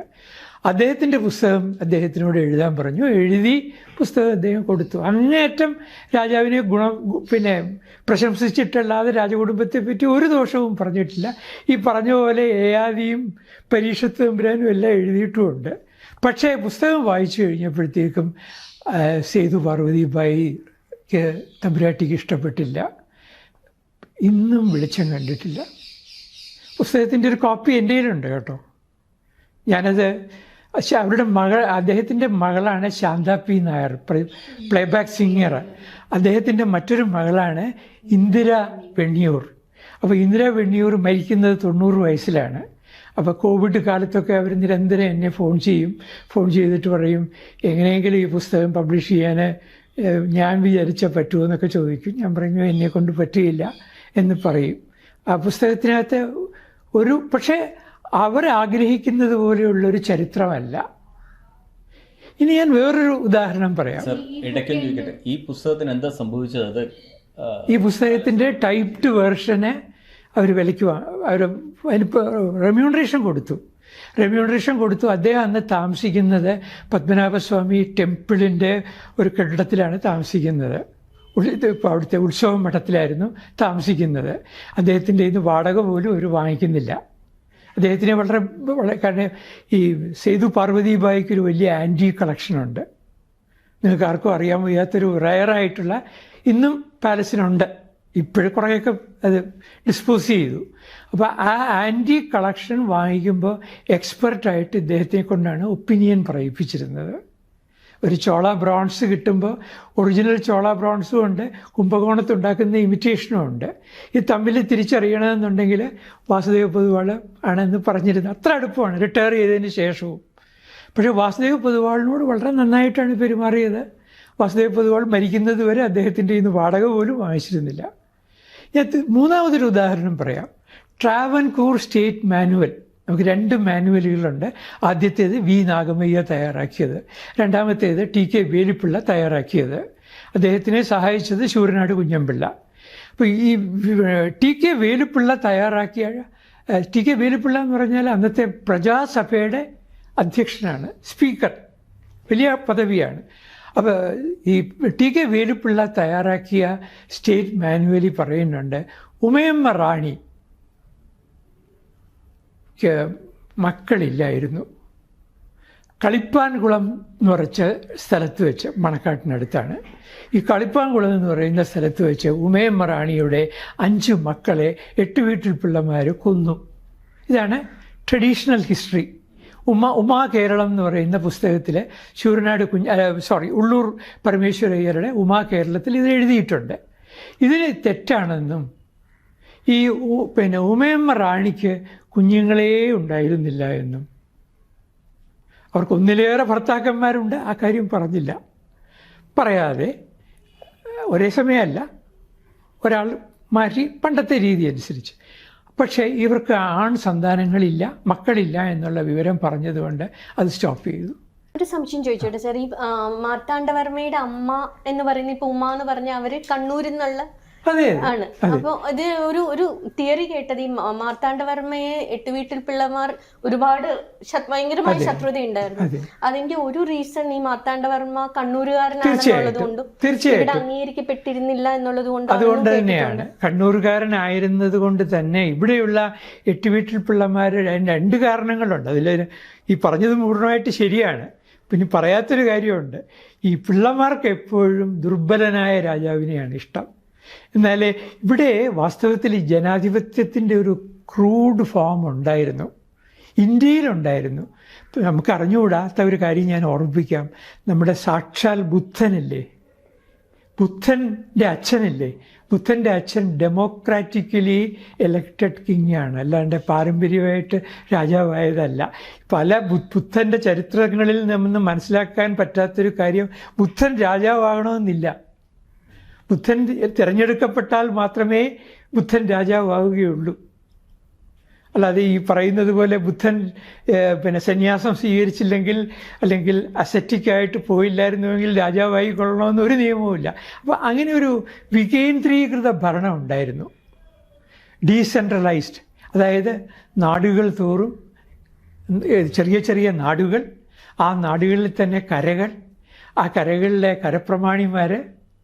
ഇന്ന് പഞ്ചായത്ത് എന്ന് പറയുന്നതിന് പകരമായിട്ട് 4 പേര് അല്ലെങ്കിൽ 5 പേര്, ഈ 5 പേര് ചേർന്നിട്ട് തീരുമാനിക്കുകയാണ് ചെയ്യുന്നത്. അവരാണ് വേണ്ടത്, അവരാണ് തീരുമാനിക്കുന്നത് ആരായിരിക്കണം രാജാവെന്ന്. ഇപ്പോൾ ഉദാഹരണത്തിന് ഒരു രാജാവിന് ശാരീരികമായ വൈകല്യമുണ്ട്, അയാൾ രാജാവാക്കുകയില്ല. നെടുമങ്ങാട്ട് ഒരു രാജാവ് ഉണ്ടായിരുന്നു, ചിത്തിര തിരുനാൾ എന്നാണ് അദ്ദേഹത്തിൻ്റെയും പേര്, മാർത്താണ്ഡവർമ്മ എന്നാണ് പേര്. നമ്മളാരും കേട്ടിട്ടില്ല. ഈ ചിത്തിര തിരുനാൾ മാർത്താണ്ഡവർമ്മയ്ക്ക് ലൂക്കോഡെർമ ഉണ്ടായിരുന്നു, വെള്ളപ്പാണ്ട്. അപ്പോൾ അദ്ദേഹത്തെ രാജാവാക്കണോ വേണ്ടയോ എന്ന് ഈ കരപ്രമാണിമാർ ആലോചിക്കുകയാണ്. വാസ്തവത്തിൽ അദ്ദേഹം വെള്ളാരപ്പള്ളി എന്ന് പറയുന്ന കോവിലകത്ത് നിന്ന് വന്ന, ഈ കൊച്ചിയിലെ വെള്ളാരപ്പള്ളി കോവിലകത്ത് നിന്ന് വന്നയാളാണ്. വന്നയാളിനെ അവിടുന്ന് പ്രലോഭിപ്പിച്ച് കൊണ്ടുവന്നു. നെടുമങ്ങാട്ട് വന്നതിന് ശേഷമാണ് ഈ ലൂക്കോഡെർമ വരുന്നത്. നേരത്തെ ലൂക്കോഡെർമ ഇല്ല, വെള്ളപ്പാണ്ടെന്നാണ് രേഖയിൽ പറഞ്ഞിരിക്കുന്നത്. ഈ വെള്ളപ്പാണ്ട് വന്ന ആളിനെ പാവത്തിനെ പിടിച്ച് രാജാവാക്കണം, ഇനി നിങ്ങൾ ആവണ്ടെന്ന് പറയുക. അയാൾ ആകപ്പാട് സങ്കടത്തിലായി. അയാൾ തിരിച്ച് വെള്ളാരപ്പള്ളി പോയാൽ അയാളെ ആരും പകവയ്ക്കുകയില്ല. അപ്പോൾ അയാൾ എന്ത് ചെയ്തു, അയാൾ അവരോട് അപേക്ഷിക്കുകയാണ് എന്നെ പറഞ്ഞു വിടരുതെന്ന്. അപ്പോൾ രാജാവിൻ്റെ ഒരു സ്ഥിതി ആലോചിച്ച് നോക്കൂ. എന്ത് സംഭവിച്ചു അയാൾക്ക് പിന്നെ അയാളെ പിടിച്ച് മാർത്താണ്ഡവർമ്മ അയാളെയാണോ അയാളുടെ പിൻഗാമിയാണോ എന്ന് എനിക്ക് വ്യക്തമായിട്ട് അറിയില്ല. 1734 അയാൾ തടവുകാരനായിട്ട് പത്മനാഭപുരത്ത് ജയിലിൽ കിടന്ന് മരിച്ചു. അത് നെടുമങ്ങാട് പിടിച്ചെടുത്തു. അതിന് ഈ പറഞ്ഞ വാസുദേവ പൊതുവാളിനോട് പറഞ്ഞു, ഈ പായസം കഴിക്കുമ്പോൾ ഈ നെല്ല് തൊണ്ടയിൽ കുരുങ്ങി മരിച്ചു എന്ന് എഴുതി വയ്ക്കാനും പറഞ്ഞു. പക്ഷെ വാസുദേവ പൊതുവാൾ അത് എഴുതിയില്ല കേട്ടോ. വാസ്തവത്തിൽ മാർത്താണ്ഡവർമ്മയുടെ ജയിലിൽ കിടന്ന് മരിക്കുകയാണ് ചെയ്തത് 1734. സർ, ഈ ദത്തിന്റെ കൺസെപ്റ്റിൽ ഒരു സംശയം ചോദിക്കട്ടെ. ഇത് മറ്റ് റോയൽ ഫാമിലീസിൽ നിന്ന് തന്നെ വേണമെന്നുണ്ടോ, അതോ ഏത് തരം നായർ ഫാമിലിയിൽ നിന്നും വരാം? അല്ല, ദത്ത് എന്ന് പറയുന്നത് ഈ പറയുന്ന പിന്നെ ഈ വേണാടിൻ്റെ ബ്രാഞ്ചസിൽ നിന്ന് മാത്രമേ പണ്ട് കാലത്ത് നടന്നിരുന്നുള്ളൂ. ഇത് സ്റ്റാർട്ട് ചെയ്യുന്നത് വേണാടായിട്ടാണ്. അത് ഞാൻ ആ ചരിത്രത്തിലേക്ക്, ഞാൻ ഈ പുസ്തകത്തിൽ ഇതെല്ലാം വളരെ ബ്രീഫായിട്ട് പറയുന്നുണ്ട് എൻ്റെ മാഞ്ഞുപോയ ശംഖുമുദ്രയിൽ. അതായത് പഴുവേട്ടരയന്മാരുടെ ഒരു കുടുംബം, അധിയമാന്മാരിൽ നിന്ന് പഴുവേട്ടരയന്മാർ, ആ പഴുവേട്ടരയൻ തിരുവട്ടാറിൽ വരുന്നു, അവരെ 1000 രാജാക്കന്മാർ വിവാഹം കഴിക്കുന്നു, 1000 കഴിക്കുകയുള്ളൂ. അപ്പോൾ അതിലുണ്ടാകുന്ന മക്കൾ, അതിലുണ്ടാകുന്ന പിന്നീട് ബ്രാഞ്ചസ് വരികയാണ്. 12ാം നൂറ്റാണ്ടിന് ശേഷമാണ് ഈ ബ്രാഞ്ചസ് വരുന്നത്. അപ്പോൾ എവിടെയെങ്കിലും ഒരു അടുത്ത ആളില്ലാതെ വരികയാണെങ്കിൽ മറ്റേ ബ്രാഞ്ചിൽ നിന്ന് വിവാഹം കഴിക്കും. പക്ഷേ ഇത് പിന്നെ ഇതൊക്കെ പോയിട്ട് അകലെയുള്ള ഈ കോലത്ത് നാട്ടിൽ നിന്ന് ദത്തെടുക്കുന്നതാണ് ഈ മാടമ്പിമാരെ ഒരു പാഠം പഠിപ്പിക്കാൻ നല്ലതെന്ന് ഉമയമ്മ റാണിയെ അഡ്വൈസ് ചെയ്തത് കോട്ടയം കേരളവർമ്മയാണ്. കോട്ടയം കേരളവർമ്മ എന്ന് പറഞ്ഞാൽ അദ്ദേഹം തലശ്ശേരിക്കാരനാണ്. ഇന്നത്തെ പിണറായി ഉൾപ്പെടെയുള്ള സ്ഥലം. ഞാനൊരിക്കലും ഒരു തമാശയായിട്ട് എഴുതി, ഈ കണ്ണൂരുകാരും യോഗം ചെയ്തവരാണ്. കാരണം കേരളം ഭരിക്കാനായിട്ട് അവർക്കാണ് അവസരം കിട്ടുക. അത് ജനാധിപത്യത്തിലും അത് തുടരുകയാണ്. മാർത്താണ്ഡവർമ്മയുടെ കാലം തൊട്ട് കണ്ണൂരുകാരാണ് ഭരിക്കുന്നത്. അത് കഴിഞ്ഞ് EK നായനാർ 10 വർഷം ഭരിച്ചു. കെ കരുണാകരൻ 10 വർഷമോ 10 അതിൽ കൂടുതൽ ഭരിച്ചു. അല്ലെങ്കിൽ അതുപോലെ തന്നെ ഇപ്പോൾ പിണറായി 10 വർഷം ഭരിക്കുന്നു. സാർ, ആദ്യം ഈ കൊളച്ചൽ യുദ്ധത്തെ പറ്റി മെൻഷൻ ചെയ്തിരുന്നു. കേരള ചരിത്രത്തിലെ ഏറ്റവും ക്രൂഷ്യലായിട്ടുള്ള ഒരു ഹിസ്റ്ററി എപ്പിസോഡാണ് കൊളച്ചൽ യുദ്ധം. കേരളത്തിന്റെ മാത്രമല്ല, ഇന്ത്യയുടെ തന്നെ പറയാം. പക്ഷെ അത് ഒരിക്കലും ചരിത്രത്തിൽ വേണ്ടത്ര പ്രാധാന്യം ലഭിക്കാതെ പോയൊരു എപ്പിസോഡ് കൂടിയാണ്. തീർച്ചയായിട്ടും അതിന്റെ ഒരു റെലവൻസും എന്തുകൊണ്ട് പ്രാധാന്യം ലഭിച്ചില്ല എന്നുള്ളത് കൂടി ഒന്ന് പറയാമോ? പറയാം. ഈ കൊളച്ചൽ യുദ്ധം എന്ന് പറയുന്നതിന് അതിൻ്റെ ഒരു ഭീകരമായ യുദ്ധമായിരുന്നില്ല. ശരിക്കും പറഞ്ഞാൽ ഒരു അനെക്സ്റ്ററായിരുന്നു, പിടിച്ചെടുക്കലായിരുന്നു. വളരെ പെട്ടെന്നുള്ള ഒരു ആക്ഷനായിരുന്നു. ആ ആക്ഷനകത്ത് അതിൽ തിരുവിതാംകൂർ ജയിച്ചു. അവിടെ ഭാഗ്യത്തിൻ്റെ അംശമുണ്ട്. അതേസമയത്ത് കാൽക്കുലേഷനും ആസൂത്രണത്തിൻ്റെ പ്ലാനിങ്ങും കാൽക്കുലേഷനും ഉണ്ട്. ഡച്ച് ഈസ്റ്റ് ഇന്ത്യ കമ്പനി വളരെയധികം പ്ലാൻ ചെയ്തിട്ടാണ് കുളച്ചൽ ഒരു മൈനർ പോർട്ടായിരുന്നു. ഇന്നും മൈനർ പോർട്ടാണ്. ആ മൈനർ പോർട്ടിന് അതിനപ്പുറത്ത് തേങ്ങാപ്പട്ടണം എന്ന് പറയുന്ന സ്ഥലത്ത് വേറൊരു മൈനർ പോർട്ടുണ്ട്. അതിൽ വാൻ നിമോഫ് എന്ന് പറയുന്ന വളരെ ശക്തനായിട്ടുള്ള സിലോണിലെ ഗവർണറാണ് ഈ മാർത്താണ്ഡവർമ്മയെ ഒരു പാഠം പഠിപ്പിക്കണം എന്ന് പറഞ്ഞിട്ട് അതിന് ഭാഗമായിട്ട് മാർത്താണ്ഡവർമ്മയെ കാണാനായിട്ട് ഒരു അപ്പോയിൻമെൻറ്റ് ചോദിക്കുകയാണ്. മാർത്താണ്ഡവർമ്മ കൊടുക്കുന്നു. 1739 അപ്പോയിൻമെൻറ്റ് കൊടുക്കുന്നത്. ആ അപ്പോയിൻമെൻറ്റ് കാണാൻ സമയത്ത് അതിൻ്റെ ടൈമൊക്കെ ഫിക്സ് ചെയ്തു. ടൈം ഫിക്സ് ചെയ്ത് മാർത്താണ്ഡവർമ്മ മനഃപൂർവ്വം 2 മണിക്കൂർ വൈകിട്ടാണ് പോകുന്നത്. മനഃപൂർവ്വം ഈ വാൻ ഇമോഫിനെ ഒരു പാഠം പഠിപ്പിക്കാൻ വേണ്ടിയിട്ട് വൈകി. വരുന്നതോ സാധാരണ മാർത്താണ്ഡവർമ്മ ലളിതമായ വേഷം, മുണ്ട്, നേരിയത് ഒക്കെയാണ്. ഇതങ്ങനെയല്ല. സർവാഭരണ വിഭൂഷിതനായിട്ട് വലിയ ഗംഭീരനായിട്ട് കുതിരപ്പുറത്ത് വന്ന് അത് കഴിഞ്ഞ് പല്ലക്കിൽ കയറി അവിടെ വന്ന് സംസാരിക്കുകയാണ് ചെയ്യുന്നത്. നാഗസുരക്കാരുണ്ട്, വാദ്യഘോഷക്കാരുണ്ട്, അവരുടെയൊക്കെ കച്ചേരികൾ നമ്മളിപ്പോൾ കണ്ടിട്ടില്ലേ. ചൈനീസ് പ്രൈം മിനിസ്റ്റർ വരുമ്പോൾ കുറച്ച് നാടൻ കലാരൂപങ്ങൾ കാണിക്കും നമുക്ക് വന്നത്. എന്തിനാണ് ഒക്കെ ഒരു പണ്ടത്തെ ഒരു കൺവെൻഷനാണ്. ആ കൺവെൻഷൻ ഇപ്പോഴും തുടരുന്നു. അപ്പോൾ മാർത്താണ്ഡവർമ്മ അതൊക്കെ കഴിഞ്ഞ് സംസാരിച്ച് അവസാനം അവർ പിണങ്ങി പിരിയുകയാണ്. അപ്പോൾ വാൻ ഇമോഫ് പറഞ്ഞു ഇയാളെ ഒരു പാഠം പഠിപ്പിക്കണം. 1939 കഴിഞ്ഞ് ഒരു വാറിന് അവർ പ്ലാൻ ചെയ്യുകയാണ്. ആ പ്ലാൻ ചെയ്തിട്ട് അവർ 41 ഈ യുദ്ധത്തിന് ഭാഗമായിട്ട് അവർ കുളച്ചലിൽ അവരുടെ വാർഷിപ്പ് കൊണ്ടുവരികയാണ്. പക്ഷേ ഒരു ക്യാപ്റ്റൻ ഹാക്കർട്ട് എന്ന് പറയുന്ന ഒരാളിനെയാണ് അതിന് ചുമതല ഏൽപ്പിച്ചത്. അതിന് ഗൊളനേസെ എന്ന് പറയുന്ന കൊച്ചി ഗവർണറോട് പറഞ്ഞു സൂപ്പർവൈസ് ചെയ്യാൻ പറഞ്ഞു യുദ്ധത്തിന്. അപ്പോൾ ഗൊളനേസെ ഇവിടെ വന്നു കഴിഞ്ഞിട്ട് അയാൾ പറഞ്ഞു നല്ല അസുഖമില്ല എന്ന് പറഞ്ഞിട്ട് അയാൾ മടങ്ങി. ഭീരുവായിട്ട് മടങ്ങിയതാവണമെന്നില്ല, ചിലപ്പോൾ അസുഖം കൊണ്ട് തന്നെ മടങ്ങിയതായിരിക്കും. അപ്പോൾ ഗൊളനേസെ മടങ്ങിയപ്പോൾ വീണ്ടും ഹാക്കർട്ട് എന്ന് പറയുന്ന ആളുടെ ചുമതലയിലായി. ഇയാൾ അത്ര എക്സ്പീരിയൻസ്ഡ് അല്ല. എങ്കിലും ഇയാൾ പറഞ്ഞു തിരുവിതാംകൂറിൻ്റെ ഭാഗത്ത് നിന്നൊരു 3000 സൈന്യം സോൾജിയേഴ്സ് ഇവിടെ കുളച്ചലിനെ ഉപരോധിക്കാനായിട്ട് റെഡിയായിട്ട് അവർ ഉദയഗിരി, ഇരണിയൽ, തേങ്ങാപ്പട്ടണം, ഇത്രയും മിടാലം, ഇത്രയും സ്ഥലത്ത് അവർ ഫോഴ്സ് കോൺസെൻട്രേറ്റ് ചെയ്ത് നിൽക്കുകയാണെന്ന് പറഞ്ഞു. അപ്പോൾ തൂത്തുക്കുടി എന്ന് ഡച്ച് ഈസ്റ്റ് ഇന്ത്യ കമ്പനിയുടെയാണ്.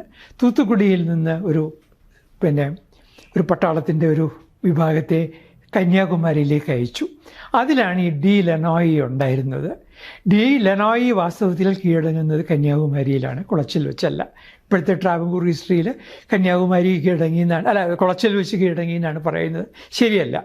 ഇപ്പോൾ കന്യാകുമാരി വെച്ച് അവിടെ മഴയുണ്ടാകുന്നു, ഒരുപാട് ക്ലൈമറ്റിൻ്റെ പ്രത്യേകത കൊണ്ട് അവർക്ക് ഫോഴ്സിന് മുമ്പോട്ട് പോകാൻ പറ്റിയില്ല, പിടിക്കുന്നു. ആ ഡിലനോയിക്ക് ടുബാക്കോ കൊടുക്കുന്നു, മദ്യം കൊടുക്കുന്നു, സ്ത്രീകളെയും കൊടുക്കുന്നു. അങ്ങനെ ഈ ഡിലനോയി മാർത്താണ്ഡവർമ്മയോട് പിന്തുണ പ്രഖ്യാപിക്കുന്നു.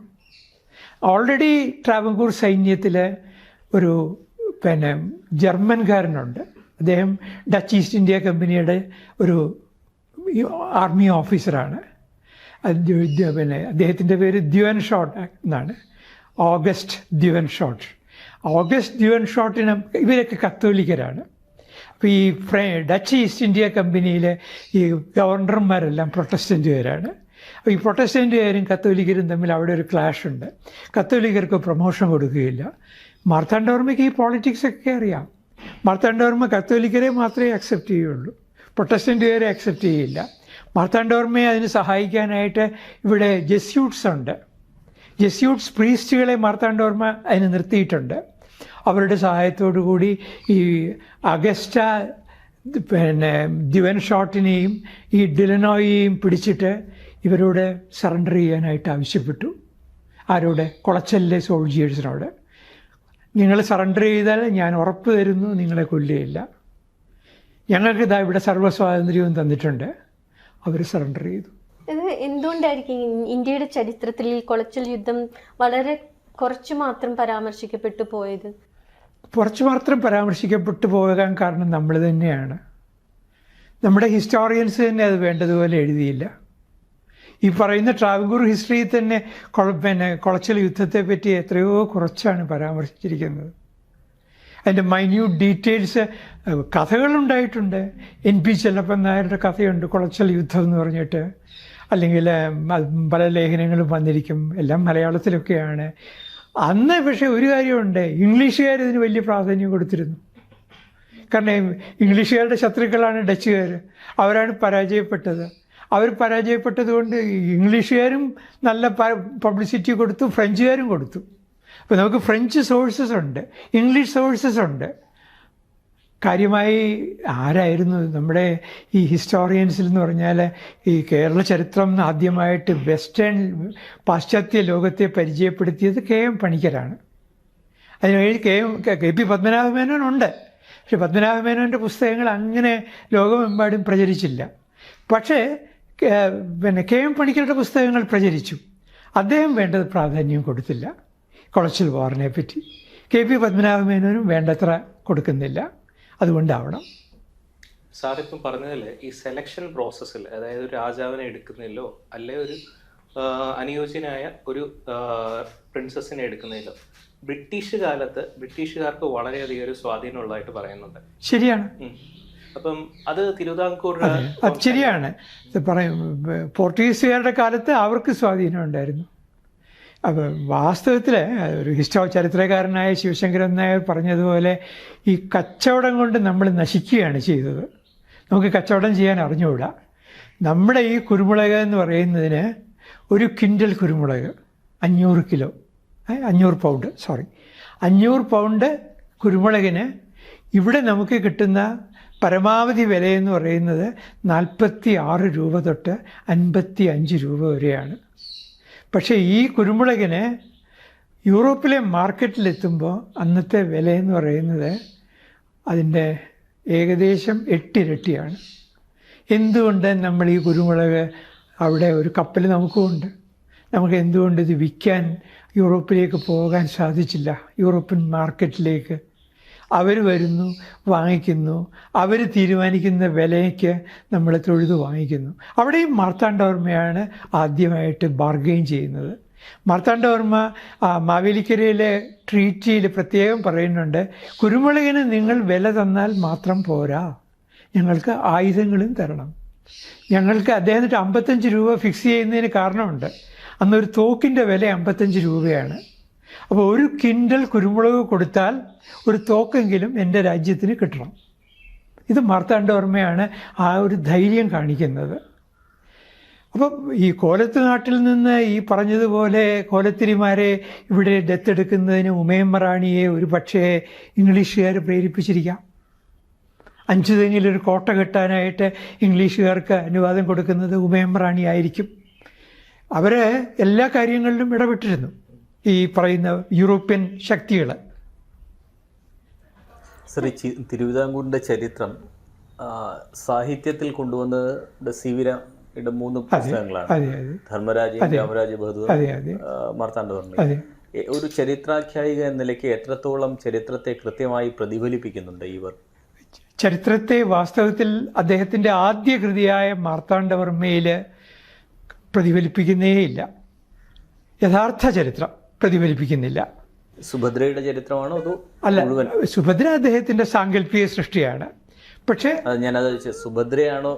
അല്ലല്ല, അദ്ദേഹം പറയുന്ന അന്ന് ഈ മാർത്താണ്ഡവർമ്മയുടെ പുസ്തകം റിവ്യൂ ചെയ്തിട്ട് പ്രധാനമായിട്ട് അതിനന്ന് ആരും റിവ്യൂ ചെയ്യാൻ തന്നെ അന്ന് ധൈര്യമില്ല രാജഭരണകാലത്ത്.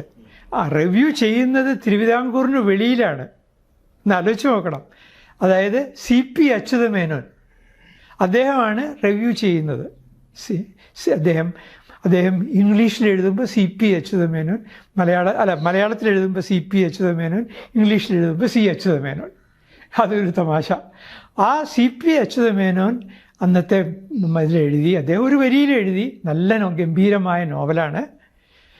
ഇങ്ങനെയൊരു നോവൽ മലയാള ഭാഷയ്ക്ക് കിട്ടിയതിൽ എനിക്ക് അങ്ങേയറ്റം ചാരിതാർത്ഥ്യമുണ്ട്. പക്ഷേ ഈ നോവൽ പറയുന്നത് പോലെ വേട്ടയാടപ്പെട്ട ഒരു യുവരാജാവ് മാത്രമായിരുന്നില്ലല്ലോ മാർത്താണ്ഡവർമ്മ. അദ്ദേഹം ശത്രുക്കളോട് വളരെ ക്രൂരമായിട്ടാണല്ലോ പെരുമാറിയത്. അതിൻ്റെ ഒരു സൂചനയും ഈ നോവലിലില്ലല്ലോ എന്ന് മാത്രമേ പറയുന്നുള്ളൂ.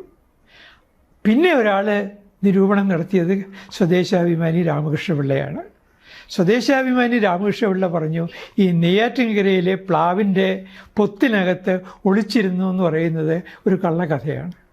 അത് റോയൽ ഓക്ക് എന്ന് പറയുന്ന ഒരു മരത്തിൽ ഒളിച്ചിരുന്ന ഒരു ഇംഗ്ലീഷ് രാജാവിൻ്റെ കഥയെ മലയാളത്തിലേക്ക് കൊണ്ടുവന്നതാണ്.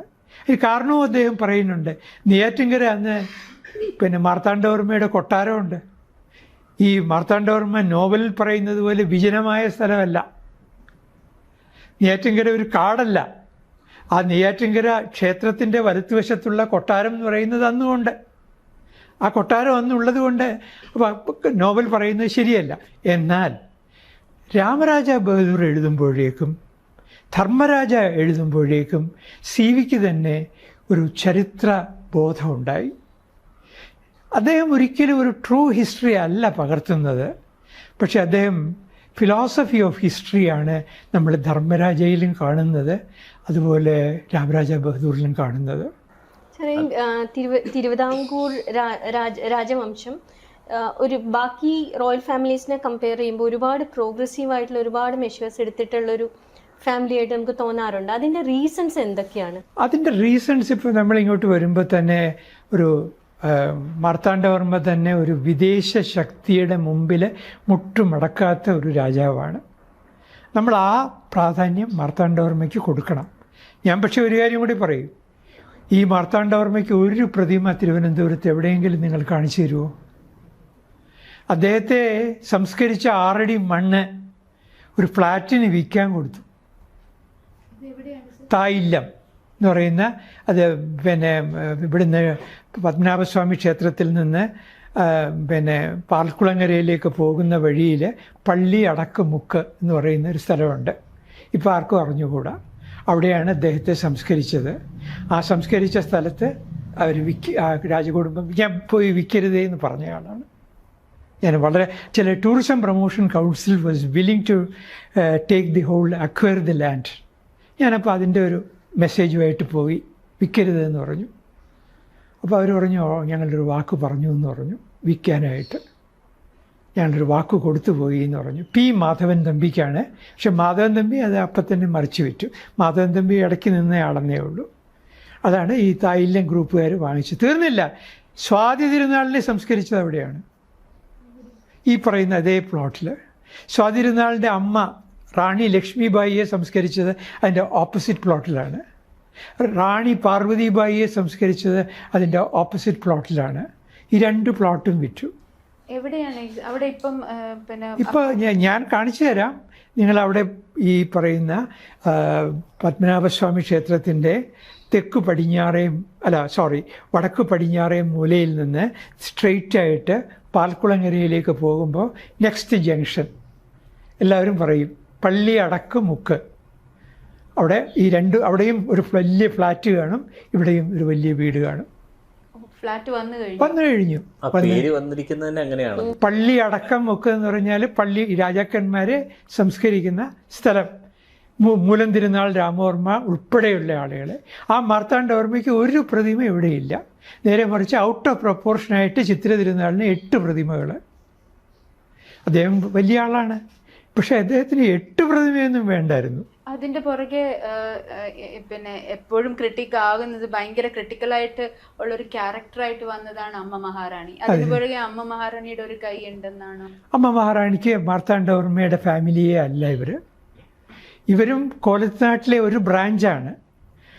മാർത്താണ്ഡവർമ്മ ഞാൻ നേരത്തെ പറഞ്ഞ പോലെ പള്ളി കോവിലകത്തെയാണ്, ഇവർ ചെങ്ങ കോവിലകത്തെയാണ്. ചെങ്ങ കോവിലകം എന്ന് വെച്ചാൽ അതിൻ്റെ പഴയ പേര് ചങ്ങല കോവിലകം. ഇവർക്ക് പോലും ഒരു പക്ഷേ അറിയില്ലായിരിക്കും, ഞാനത് ട്രേസ് ചെയ്ത് കണ്ടുപിടിച്ചു. ചങ്ങല കോവിലകം പിന്നെ ചെങ്ങ കോവിലകമായി. അതിന് മാവേലിക്കര വന്നു. മാവേലിക്കരയിൽ നിന്നാണ് ഇവർ വരുന്നത്. ഇവർക്ക് മാർത്താണ്ഡവർമ്മയുമായിട്ട് ഒരു ഫൗണ്ടർ ഓഫ് ട്രാവൻകൂറുമായിട്ട് ഒരു ബന്ധവുമില്ല. അപ്പോൾ അതുകൊണ്ട് മാർത്താണ്ഡവർമ്മയെ അവർക്ക് വേണ്ട, മാർത്താണ്ഡവർമ്മയുടെ ഗ്ലോറിഫൈ ചെയ്യേണ്ട ആവശ്യം അവർക്കില്ല. ഞാൻ പറയുന്നത് മാർത്താണ്ഡവർമ്മ ക്രൂരനായിരുന്നു. എല്ലാ രാജാക്കന്മാരും ക്രൂരന്മാരായിരിക്കണമല്ലോ. അതെ, ആ കാലത്ത് രാജാവ് പിന്നെ സ്വപ്നം കണ്ടുകൊണ്ട് സ്വാതിരുന്നാളിൻ്റെ കൂട്ട് കവിതയും എഴുതിക്കൊണ്ടിരിക്കാനൊക്കെ ഇല്ലല്ലോ. സ്വാതിരുന്നാൾ കവിത എഴുതാൻ കാരണം അന്ന് രാജ്യം ഭരിച്ചിരുന്നത് റെസിഡൻ്റാണ്. സ്വാതിരുന്നാളിനെ കൊണ്ട് ഞാൻ ഞാനൊരു 6 മാസം സ്വാതിരുന്നാളിൻ്റെ കൊട്ടാരത്തിൻ്റെ ചുമതല എനിക്കുണ്ടായിരുന്നു, ഓണററി ഡയറക്ടർ എന്ന് പറഞ്ഞിട്ട്. എന്നെ അത്ഭുതപ്പെടുത്തിയ കാര്യം, സ്വാതിരുന്നാൾ മരിച്ച മുറി സന്ദർശകർക്ക് തുറന്നു കൊടുത്തിട്ടില്ല. അതെന്താ? ഇപ്പം പേടി, പ്രേതം അവിടെ ഉണ്ടെന്ന് പറഞ്ഞിട്ട്. ഈ 21-ാം നൂറ്റാണ്ടിൽ ഇപ്പോഴും ഞാൻ തുറന്നു കണ്ടിട്ടുണ്ട്. സ്വാതി തിരുനാളിന്റെ മരണത്തെ പറ്റി എന്തെങ്കിലും കൺഫ്യൂഷൻസ് ഉണ്ടോ? സ്വാതിരുന്നാളിൻ്റെ മരണം, അപ്പോൾ അത് തന്നെയാണ് കാരണം. അപ്പോൾ ആ മുറി തുറന്നു കൊടുക്കുകയാണെങ്കിൽ സ്വാതിരുന്നാളിൻ്റെ മരണം എങ്ങനെയാണെന്ന് എക്സ്പ്ലെയിൻ ചെയ്യേണ്ടി വരും. അത് എക്സ്പ്ലെയിൻ ചെയ്യരുത്. അതിന് പകരം ഇപ്പോൾ പിന്നെ ഗൈഡ്സിനോട് പറഞ്ഞിരിക്കുന്നത് അമ്പാരി മുഹപ്പ് പോയി കണ്ടിട്ട് സ്വാതിരുന്നാൾ ആ അമ്പാരി മുഹപ്പിലിരുന്നാണ് കവിത എഴുതിക്കൊണ്ടിരുന്നത്. ആകെ 5 മാസമാണ് അവിടെ താമസിച്ചത്. 5 മാസം. ആ 5 മാസം അതിന് പകരം ഇപ്പോൾ അവർ പറയുന്നത് എങ്ങനെയാണെന്ന് പറഞ്ഞാൽ ദ ഹോൾ പീരീഡ് സ്വാതിരുന്നാൾ ഇവിടെയാണ് താമസിച്ചതെന്നാണ്. പോട്ടെ, സ്വാതി തിരുനാൾ മരിച്ചതിനെ പറ്റി 3-4 തിയറീസ് ഉണ്ട്, നിങ്ങൾക്കറിയാമല്ലോ. ഒന്ന്, മാസീവ് ഹാർട്ട് അറ്റാക്ക് വന്ന് മരിച്ചു. ഡോക്ടർ RP രാജ അങ്ങനെയാണ് പറയുന്നത്. അദ്ദേഹം സെറിബ്രൽ ഹെമറേജ് വന്ന് മരിച്ചു. അങ്ങനെയാണ് ന്യൂറോളജിസ്റ്റായിട്ടുള്ള നമ്മുടെ ഡോക്ടർ പറയുന്നത്, ശൂരനാട് കുഞ്ഞമ്പിള്ള സാറിൻ്റെ മകൻ പറയുന്നത്, രാജശേഖരൻ നായർ. അത് കഴിഞ്ഞിട്ട് ശൂരനാട് കുഞ്ഞമ്പിള്ള സാർ പറയാതെ പറയുന്നത്, അദ്ദേഹത്തിന് അന്ന് സത്യം പറയണമെന്ന് ആഗ്രഹമുണ്ട്, പക്ഷെ പറയാൻ വയ്യ, പ്രായോപവേശം ചെയ്തു എന്നുവെച്ചാൽ പട്ടിണി കിടന്ന് മരിച്ചു. ഇനിയൊരു തിയറിയുണ്ട്, വജ്രം കഴിച്ച് ആത്മഹത്യ ചെയ്തു. ഇങ്ങനെ പല തിയറീസ് ഇവിടെ പ്രചരിക്കുന്നുണ്ട്. അയ്യോ, അങ്ങനെ ഒരിക്കലും ആരും പറഞ്ഞിട്ടില്ല അങ്ങനെ. കാരണം അവർ ഇല്ലില്ല, ഉത്രം തിരുനാൾ അവർ തമ്മിൽ വളരെ ഇൻറ്റിമേറ്റ് ആയിട്ടുള്ള ഒരു റിലേഷനായിരുന്നു. നമുക്ക് വളരെ വ്യക്തമായിട്ട് അറിയാം. ചേട്ടൻ്റെ മുമ്പിൽ ഒരു തരത്തിൽ വളരെ സിവിലൈസ്ഡ് ആയിട്ടുള്ള ഒരാളാണ്. അതാരെങ്കിലും വിഷ്ഫുൾ ഇമാജിനേഷനിൽ പറയുന്നതാണ്, ഒരിക്കലും അത് പറയാൻ പാടില്ല. ഇവർ തമ്മിൽ ടോട്ടലി 360 ഡിഗ്രി ഓപ്പോസിറ്റ്, അതായത് 180 ഡിഗ്രി എതിരായിരുന്നു അവർ, പിന്നെ എതിരായിരുന്നു. പക്ഷേ അനിയനും ചേട്ടനും തമ്മിൽ അസാധാരണമായ ഒരു ബന്ധമുണ്ടായിരുന്നു. പക്ഷേ ഞാൻ പറഞ്ഞു വരുന്ന തിയറി എന്താണെന്ന് വെച്ചാൽ, ഈ സ്വാതി തിരുനാളിൻ്റെ മുറി എന്താണ് തുറന്ന് കാണിക്കാത്തതെന്ന് ഞാനൊരിക്കൽ ചോദിച്ചു. ഞാനപ്പോൾ അതിൻ്റെ ഓണററി ഡയറക്ടർ ആയതുകൊണ്ട് എനിക്ക് ചോദിക്കാമല്ലോ, ചോദിച്ചു. അപ്പോൾ അവരൊന്നും പറഞ്ഞില്ല. എന്നോടൊരു സത്യം പറയാനുള്ള മടിയുണ്ട്, അത് പേടിയാണ്, ഭയം ഉണ്ടെന്നൊക്കെയാണ്. അവർക്കല്ല, ഇവിടുത്തെ ഗൈഡുകൾക്ക് ഭയമാണ്. അത് കാണേണ്ടതാണ്. വാസ്തവത്തിൽ ഒരു കവിയായ രാജാവിൻ്റെ ഒരു അവസാനത്തെ ദൃശ്യം എങ്ങനെയായിരുന്നു അദ്ദേഹം മരിച്ചത് എന്നുള്ളത് ആ കട്ടിൽ കാണുമ്പോൾ അറിയാം. ഇത്ര മനോഹരമായൊരു കട്ടിലില്ല. ആ കട്ടിൽ തന്നെ ഒന്ന് കാണേണ്ടതാണ്, സപ്രമഞ്ച കട്ടിൽ. ആ കട്ടിലിൽ കിടന്നിട്ട് മുകളിലത്തെ ആ മച്ച് സീലിങ്ങൊക്കെ കാണണം. ആ സീലിങ്ങിലാണ് കിടക്കുന്നത്. അദ്ദേഹം അവിടെ കണ്ടിട്ട് അദ്ദേഹം മരിക്കുകയാണ് ചെയ്യുന്നത്. വളരെ അറിയാമല്ലോ, പ്രായം എത്രയേ ഉള്ളൂ എന്നുള്ളത്. ആ സ്വാതി തിരുനാൾ, അപ്പോൾ ഞാൻ പറഞ്ഞില്ലേ, ഞങ്ങളെപ്പറ്റി നല്ലത് മാത്രമേ പറയാവൂ. കുറച്ചുകൂടി കഴിഞ്ഞിട്ട് ഞങ്ങൾ പറയുന്ന ഒരു ഹിസ്റ്ററിയെ ആളുകൾ പറയാവൂ.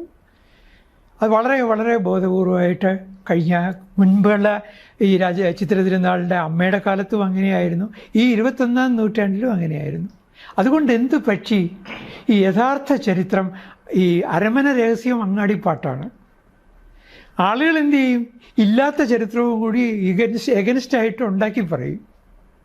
അപ്പം നമ്മളിപ്പോൾ കാണുന്ന ഈ സ്തുതിപാഠകരുടെ ചരിത്രം മാത്രം നമ്മളിപ്പോൾ ഇവിടെ പ്രചരിപ്പിക്കുന്നത് ഇപ്പോൾ എന്താണ്, അനന്തപുരി ഇന്ന് എന്ന് പറഞ്ഞിട്ടൊരു പ്രോഗ്രാം ഞാൻ കണ്ടിട്ടുണ്ട്. ഒരു കോളേജ് അധ്യാപകന് ഇവരോട് ചോദിക്കും, അയാളുടെ പേരെന്താ, നളിൻ ഗണേശ് എന്ന് വെച്ചാൽ. അപ്പോൾ അയാൾ ചോദിക്കുന്നത് തന്നെ എന്തിനാണെന്ന് ചോദിച്ചാൽ ഇവരെ പുകഴ്ത്താൻ വേണ്ടിയിട്ടാണ്. ഉടനെ അവസാനം ഇപ്പോൾ ആ പ്രോഗ്രാം കാണാൻ ആളില്ലാണ്ടായി. എൻ്റെ വ്യൂവേഴ്സിൻ്റെ ലിസ്റ്റ് നോക്കിയാൽ മതി. ഗ്രാജുവലായിട്ട് കാരണം ആളുകൾക്ക് മടുക്കുകയില്ലേ. അപ്പോൾ റിയൽ ഹിസ്റ്ററിയാണ് അറിയേണ്ടത്. അപ്പോൾ റിയൽ ഹിസ്റ്ററി എന്ന് പറയുന്നതിനകത്ത് നല്ല കാര്യങ്ങളും ഉണ്ടാവും, അത്ര നല്ലതല്ലാത്ത കാര്യങ്ങളും ഉണ്ടാവും. അത് ചരിത്രമല്ലേ. ഇപ്പോൾ ഉദാഹരണത്തിന് ചിത്ര തിരുനാൾ ഇത്രയും പ്രോഗ്രസീവ് ആണെങ്കിലും ഏറ്റവും വലിയ മണ്ടത്തരം കാണിച്ചത് എന്താണെന്ന് പറഞ്ഞാൽ, സ്വതന്ത്ര തിരുവിതാംകൂർ പ്രഖ്യാപിച്ചു. ഒരിക്കലും പറയാൻ പാടില്ലായിരുന്നു. ആ ഇന്ത്യയിലെ ജനങ്ങളുടെ സെൻറ്റിമെൻറ്റ്സ്, സ്വാതന്ത്ര്യം എന്ന് പറയുന്നത് സമരം ചെയ്യുകയും ആ സമരത്തിൻ്റെ ഫലമായിട്ട് ലോകത്ത് ഈ സമാനതകളില്ലാത്ത ഒരു സ്വാതന്ത്ര്യ സമരം അല്ലേ, നിസ്സഹകരണ പ്രസ്ഥാനത്തിൽ കൂടി ആളുകൾ രാജ്യത്തിൻ്റെ സ്വാതന്ത്ര്യം നേടുകയാണ്. ആ നേടുന്ന സ്വാതന്ത്ര്യത്തിൻ്റെ ഭാഗമായിട്ട് ഇന്ത്യൻ യൂണിയനിലേക്ക് നാട്ടുരാജ്യങ്ങൾ ഒന്നൊന്നായിട്ട് ലയിക്കുകയാണ്. അവിടെ റെസിസ്റ്റ് ചെയ്യാനായിട്ട് ശ്രമം നടത്തിയ ആളുകൾ 3 പേരാണ്. ഹൈദരാബാദ് നമുക്കറിയാം, ജുനഗഡ്, പിന്നെ തിരുവിതാംകൂർ. അപ്പോൾ അന്ന് ഈ പറയുന്ന ലയനം സാറ് പറയുന്നത്, അപ്പം അന്ന് നോക്കിയാൽ സർദാർ വല്ലഭായ് പട്ടേലിന് വളരെയധികം ഒരു ഫോഴ്സ് ഉണ്ട്. തീർച്ചയായിട്ടും. അന്ന് സർദാർ പട്ടേലിനെ അങ്ങനെ ഒരു സ്ട്രോങ് ഡിസിഷൻ എടുത്തില്ലായിരുന്നുവെങ്കിൽ കുറേ കൂടി ഇത് നീണ്ടുപോകുമായിരുന്നു. ജനങ്ങളെ അപ്പോഴും ഒരു രാജഭരണത്തെ അനുകൂലിക്കുമെന്ന് വിചാരിക്കേണ്ട. ആ തീരുമാനത്തിന് പുറകിൽ വാസ്തവത്തിൽ CP അല്ല. അതെങ്ങനെയാണ് എല്ലാവരും ഇവിടെ പ്രചരിപ്പിക്കുന്നത്? രാജകുടുംബം പ്രചരിപ്പിക്കുന്നത് ഈ സ്വതന്ത്ര തിരുവിതാംകൂർ എന്ന് പറയുന്നത് ദിവാൻ്റെ ഒരു ഡ്രീമാണ്. ഒരു ദിവാൻ അങ്ങനെ വിചാരിച്ചാൽ അത് തലകുലുക്കുന്ന ആളുകളാണോ രാജകുടുംബത്തിലെ അംഗങ്ങൾ? ഒരിക്കലും അല്ല. ഫുൾ അണ്ടർ കൺട്രോൾ ആയിരുന്നു രാജകുടുംബം. അങ്ങനെയാ, അത് ശരിയല്ല. അതൊരു ഡ്യുവൽ റെസ്പോൺസിബിലിറ്റി ആയിരുന്നു. വാസ്തവത്തിൽ പിൻസീറ്റിലിരുന്നു കൊണ്ട് ഭരിച്ചിരുന്നത് സേതു പാർവതിബായിയും CP രാമസ്വാമി അയ്യരുമായിരുന്നു. ഇദ്ദേഹത്തെ അലങ്കാരമായിട്ട് മുമ്പിൽ പ്രതിഷ്ഠിച്ചിരുന്നു. ആരെ? ചിത്ര തിരുനാൾ ബാലരാമവർമ്മയെ. അദ്ദേഹം കഴിവില്ലാഞ്ഞിട്ടല്ല, പക്ഷേ അമ്മയുടെ മുമ്പിൽ നിഷ്പ്രഭനായിപ്പോയി. അതിനെപ്പറ്റിയാണ് ബ്രിട്ടീഷുകാരുടെ അന്നത്തെ ഒബ്സർവേഷൻ, പൊളിറ്റിക്കൽ സെക്രട്ടറിയുടെ ഒബ്സർവേഷനുണ്ട്. 2 പ്രബല ശക്തികളുടെ മുമ്പിൽ ഈ രാജാവ് വിട്ടിയൊന്നുമല്ല. ചിത്ര തിരുനാളിനെ പറ്റി പറയുകയാണ്, ബ്രിട്ടീഷുകാരും പറയുകയാണ്, ബ്രിട്ടീഷ് പൊളിറ്റിക്കൽ സെക്രട്ടറി പറയുകയാണ്, രാജാവ് വിട്ടിയല്ല, പക്ഷേ അമ്മയുടെ മുമ്പിൽ ഈ പറയുന്ന പോലെ ദിവാൻ്റെ മുമ്പിൽ നിഷ്പ്രഭനായിപ്പോയി. ഇപ്പൊ പറഞ്ഞത് ഈ ഇത്ര പവർഫുൾ ആയിട്ടുള്ള മഹാറാണിമാരുണ്ടായിരുന്ന ഒരു തിരുവിതാംകൂർ രാജവംശം, അതിലുള്ള സാധാരണ സ്ത്രീകളുടെ ഒരു അവസ്ഥ എന്തായിരുന്നു? അത് പറയുമ്പോൾ സമുദായങ്ങളനുസരിച്ച് നോക്കുമ്പോൾ വ്യത്യാസമായിരുന്നു. ഇപ്പോൾ ക്രിസ്ത്യൻ കമ്മ്യൂണിറ്റിയിൽ ഉള്ള സ്ത്രീയുടെ സ്വാതന്ത്ര്യമല്ല ഒരു മുസ്ലിം കമ്മ്യൂണിറ്റിയിലെ സ്ത്രീക്കുള്ളത്. നായർ കമ്മ്യൂണിറ്റിയിലെ സ്ത്രീക്കുള്ള സ്വാതന്ത്ര്യമല്ല ഒരു ഈഴവ കമ്മ്യൂണിറ്റിയിലെ, തിരുവിതാംകൂറിലെ ഈഴവ കമ്മ്യൂണിറ്റിയിലെ സ്ത്രീക്കുള്ളത്. തിരുവിതാംകൂറിലെ ഈഴവ കമ്മ്യൂണിറ്റിക്കുള്ള സ്വാതന്ത്ര്യമല്ല മലബാറിലെ തീയ കമ്മ്യൂണിറ്റിയിലുള്ള സ്ത്രീക്കുള്ളത്. അപ്പോൾ പ്രാദേശികമായിട്ടും ഇതെല്ലാം മാറിക്കൊണ്ടിരിക്കും. ഒരു സമത്വം അന്നും ഇല്ലെന്ന് തന്നെയാണ്. അങ്ങനെയല്ല, നമ്മൾ ഈ പറയുന്നത് പോലെയുള്ള അസ്വാതന്ത്ര്യം ഇല്ല. ഇപ്പോൾ ഉദാഹരണത്തിന് എംപയർ ഓഫ് നായർ എംപയറിനെ പറ്റി ഒരു നോവൽ വന്നിട്ടുണ്ട്. അപ്പോൾ അത് വായിച്ചിട്ട് ഷെല്ലി പറയുന്നുണ്ട്, നായർ സ്ത്രീയുടെ സ്വാതന്ത്ര്യത്തെ പറ്റി വലിയ അത്ഭുതത്തോടെ പറയുന്നുണ്ട്. ഷെല്ലിക്ക് കേരളത്തിൽ വന്നിട്ടില്ല, ട്രാവൻകൂർ തിരുവിതാംകൂറിൽ വന്നിട്ടില്ല. നായർ സ്ത്രീക്ക് വാസ്തവത്തിൽ ഇല്ലാത്ത സ്വാതന്ത്ര്യമാണ് ഷെല്ലി ഉണ്ടെന്ന് വിചാരിച്ചത്. അതിന് കാരണം ഈ നോവൽ വായിച്ചതാണ്. ഈ നോവൽ വാസ്തവത്തിൽ ബ്രിട്ടീഷ് ഇന്ത്യയിൽ സെർവ് ചെയ്ത ഒരു ആർമി ഓഫീസർ എഴുതിയതാണ്. അപ്പോൾ അതൊരു സാങ്കല്പിക നോവലാണ്. ആ നോവലിനകത്ത് ഇവിടുത്തെ മരുമക്കത്തായത്തെ പറ്റിയും കൂട്ടുകുടുംബ വ്യവസ്ഥയെ പറ്റിയും സ്ത്രീക്കുള്ള പ്രാധാന്യത്തെ പറ്റിയും കുറച്ച് എക്സാജറേറ്റ് ചെയ്തിട്ടുണ്ട്.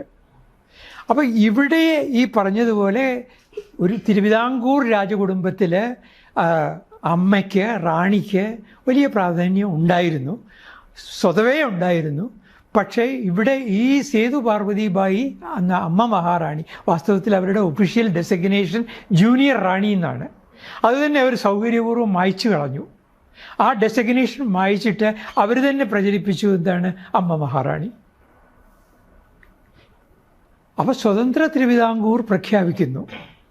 സ്വതന്ത്ര തിരുവിതാംകൂർ CP കൊണ്ട് പ്രഖ്യാപിപ്പിക്കുന്നു എന്ന് പറയുന്നതാണ് ശരി. പക്ഷേ CP അതിന് കൂട്ടുനിന്നു. കാരണം എന്താ?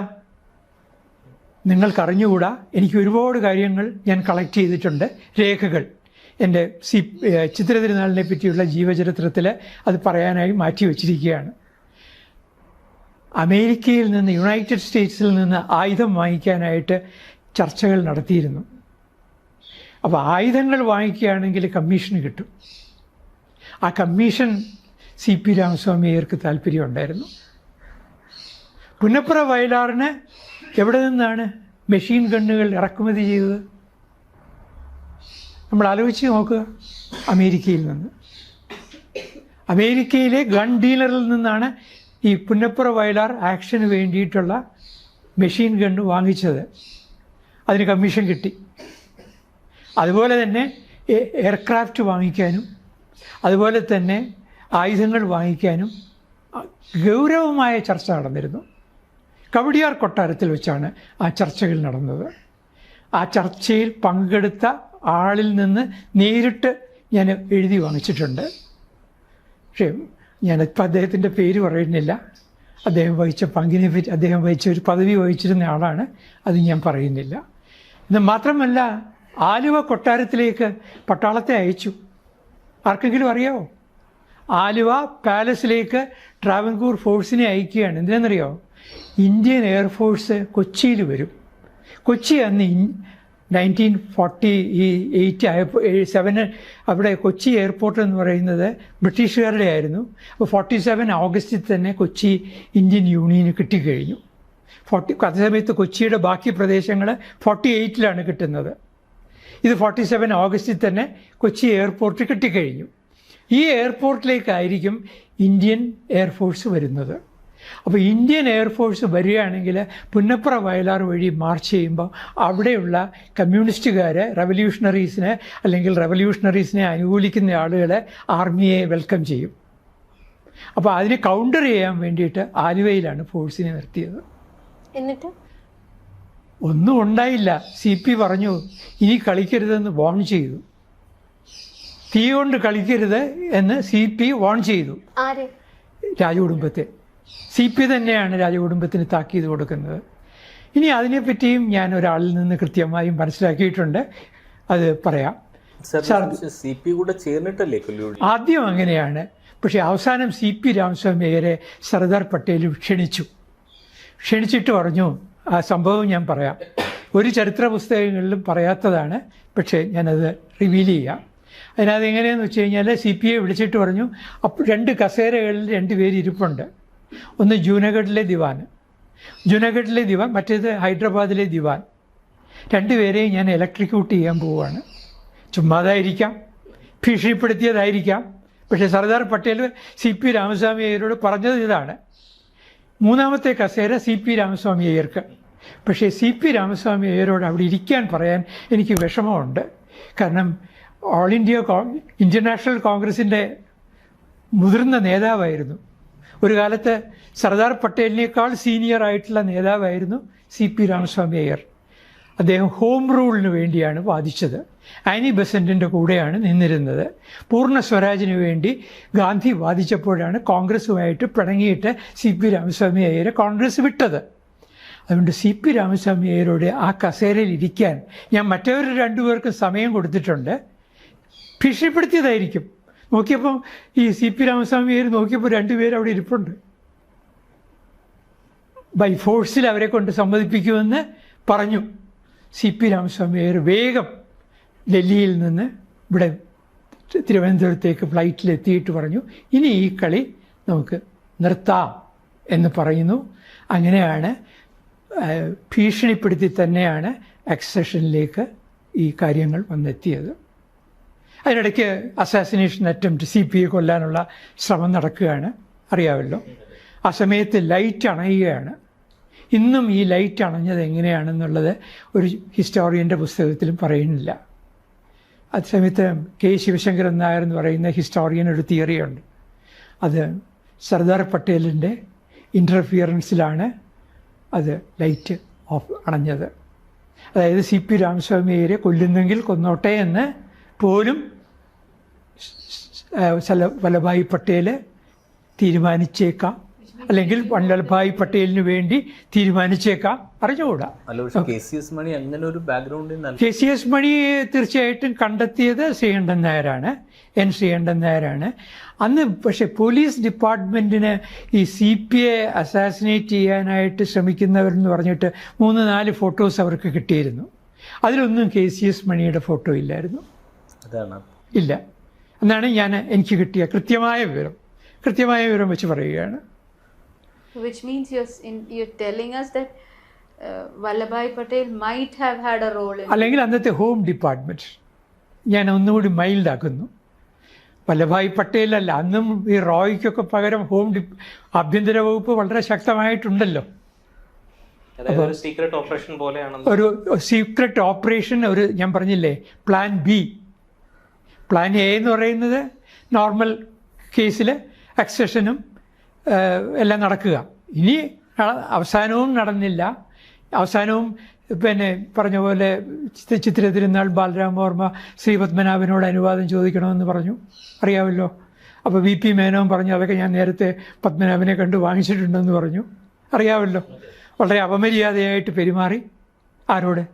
ഈ പറയുന്ന ബാലരാമവർമ്മയോട്, ചിത്ര തിരുനാളിനോട്. സാറ് പറയുന്ന അനുസരിച്ച് മണിയുടെ ആക്ഷൻ്റെ ഒരു സഡൻ പ്രൊവോക്കേറ്റീവ് ആക്ഷൻ എന്നുള്ളതിനപ്പുറത്ത് ഒരു ഹിഡൻ കോൺസ്പിറസി, ഒരു ലാർജർ മണിയുടേത് ഒരു കോൺസ്പിറൻസിയുടെ തുടർച്ചയാണ്. പക്ഷെ പല കോൺസ്പിറസികൾ അന്നുണ്ടായിരുന്നു. അതെ. മണിക്ക് എന്തെങ്കിലും കാരണവശാൽ സാധിച്ചില്ലെങ്കിൽ വേറൊരു തരത്തിൽ അസാസിനേഷൻ ചെയ്യാനായിട്ടുള്ള ആലോചനകൾ വരെ ഉണ്ടായിരുന്നിരിക്കണം. നമുക്കിപ്പോൾ ഞാൻ ആരുടെയും കൺഫെഷൻസ് പറയുകയല്ല, ഒരു പോസിബിലിറ്റി എന്നുള്ള നിലയിൽ പറഞ്ഞതേ ഉള്ളൂ. പക്ഷേ ഈ ഇലക്ട്രിക്യൂട്ട് ചെയ്യാൻ CP രാമസ്വാമി അയ്യരോട് പറഞ്ഞു എന്നുള്ളത് CPയുടെ ഒരു ബയോഗ്രഫീസിലും വന്നിട്ടില്ല. പക്ഷേ ഇത് CP രാമസ്വാമി അയ്യർ തന്നെ കൺഫസ് പറഞ്ഞത് ആണ് ഞാൻ ഇപ്പോൾ കോട്ട് ചെയ്യുന്നത്. ഇല്ല, ഒരു റെക്കോർഡ്സിലും വന്നിട്ടില്ല. CPക്ക് ആ ഒരു ഭയം ഉണ്ടായിരുന്നത് കൊണ്ടാണോ അത് കഴിഞ്ഞിട്ട് പിന്നെ ഇൻസിഡന്റ്? അവനവൻ്റെ ജീവനിൽ ഭയം ഉണ്ടായിരുന്നു. ഇത് മാത്രമല്ല, CPക്ക് നല്ല ഓഫർ കൊടുക്കാമെന്ന് പ്രോമിസ് ചെയ്തു. CP എപ്പോഴും അധികാരം ഇഷ്ടപ്പെടുന്ന ആളാണ്. അപ്പോൾ CPക്ക് നല്ല ഒരു ഓഫർ കൊടുക്കാമെന്ന് പറഞ്ഞെങ്കിലും CPയെ പറ്റിച്ചു. CPയുടെ മകനെയാണ്, നരസിംഹനെയാണ് ഒരു സ്റ്റേറ്റ് മിനിസ്റ്റർ ആക്കിയത്. CPയെ ഒരു 4 അയലത്ത് അധികാരത്തിൻ്റെ 4 അയലത്ത് അടുപ്പിച്ചില്ല. പിന്നെ ആകെ ചെയ്തത്, മരിച്ചു കഴിഞ്ഞപ്പോൾ ലണ്ടനിൽ നിന്ന് ഡെഡ് ബോഡി ഒരു സ്പെഷ്യൽ എയർക്രാഫ്റ്റിൽ കൊണ്ടുവന്നു എന്ന് പറയുന്ന ഒരു മര്യാദ കാണിച്ചു. ദെൻ എഗെയിൻ ഈ CPക്ക് നേരെയുണ്ടായ അറ്റംപ്റ്റ് സാർ പറയുന്ന അനുസരിച്ചിട്ടാണെങ്കിൽ സർദാർ പട്ടേൽ അല്ലെങ്കിൽ ഹോം ഡിപ്പാർട്ട്മെന്റെങ്കിലും അറിഞ്ഞിരിക്കണം.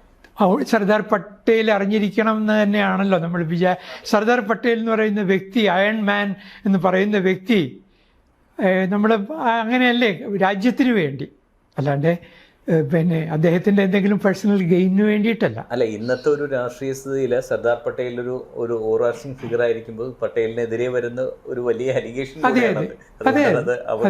അതെ തീർച്ചയായിട്ടും അങ്ങനെയാണ്. അത് ഈ CP രാജകുടുംബത്തെ മിസ്ലീഡ് ചെയ്യുന്നു എന്ന് കരുതിയിട്ടാണോ ചെയ്തത്, അതോ ഇവർക്ക് രണ്ടുപേർക്കും ഈക്വൽ? അങ്ങനെയല്ല, സർദാർ പട്ടേലിന് ഇവിടുത്തെ വിവരങ്ങൾ കൃത്യമായി അറിയാമായിരുന്നു.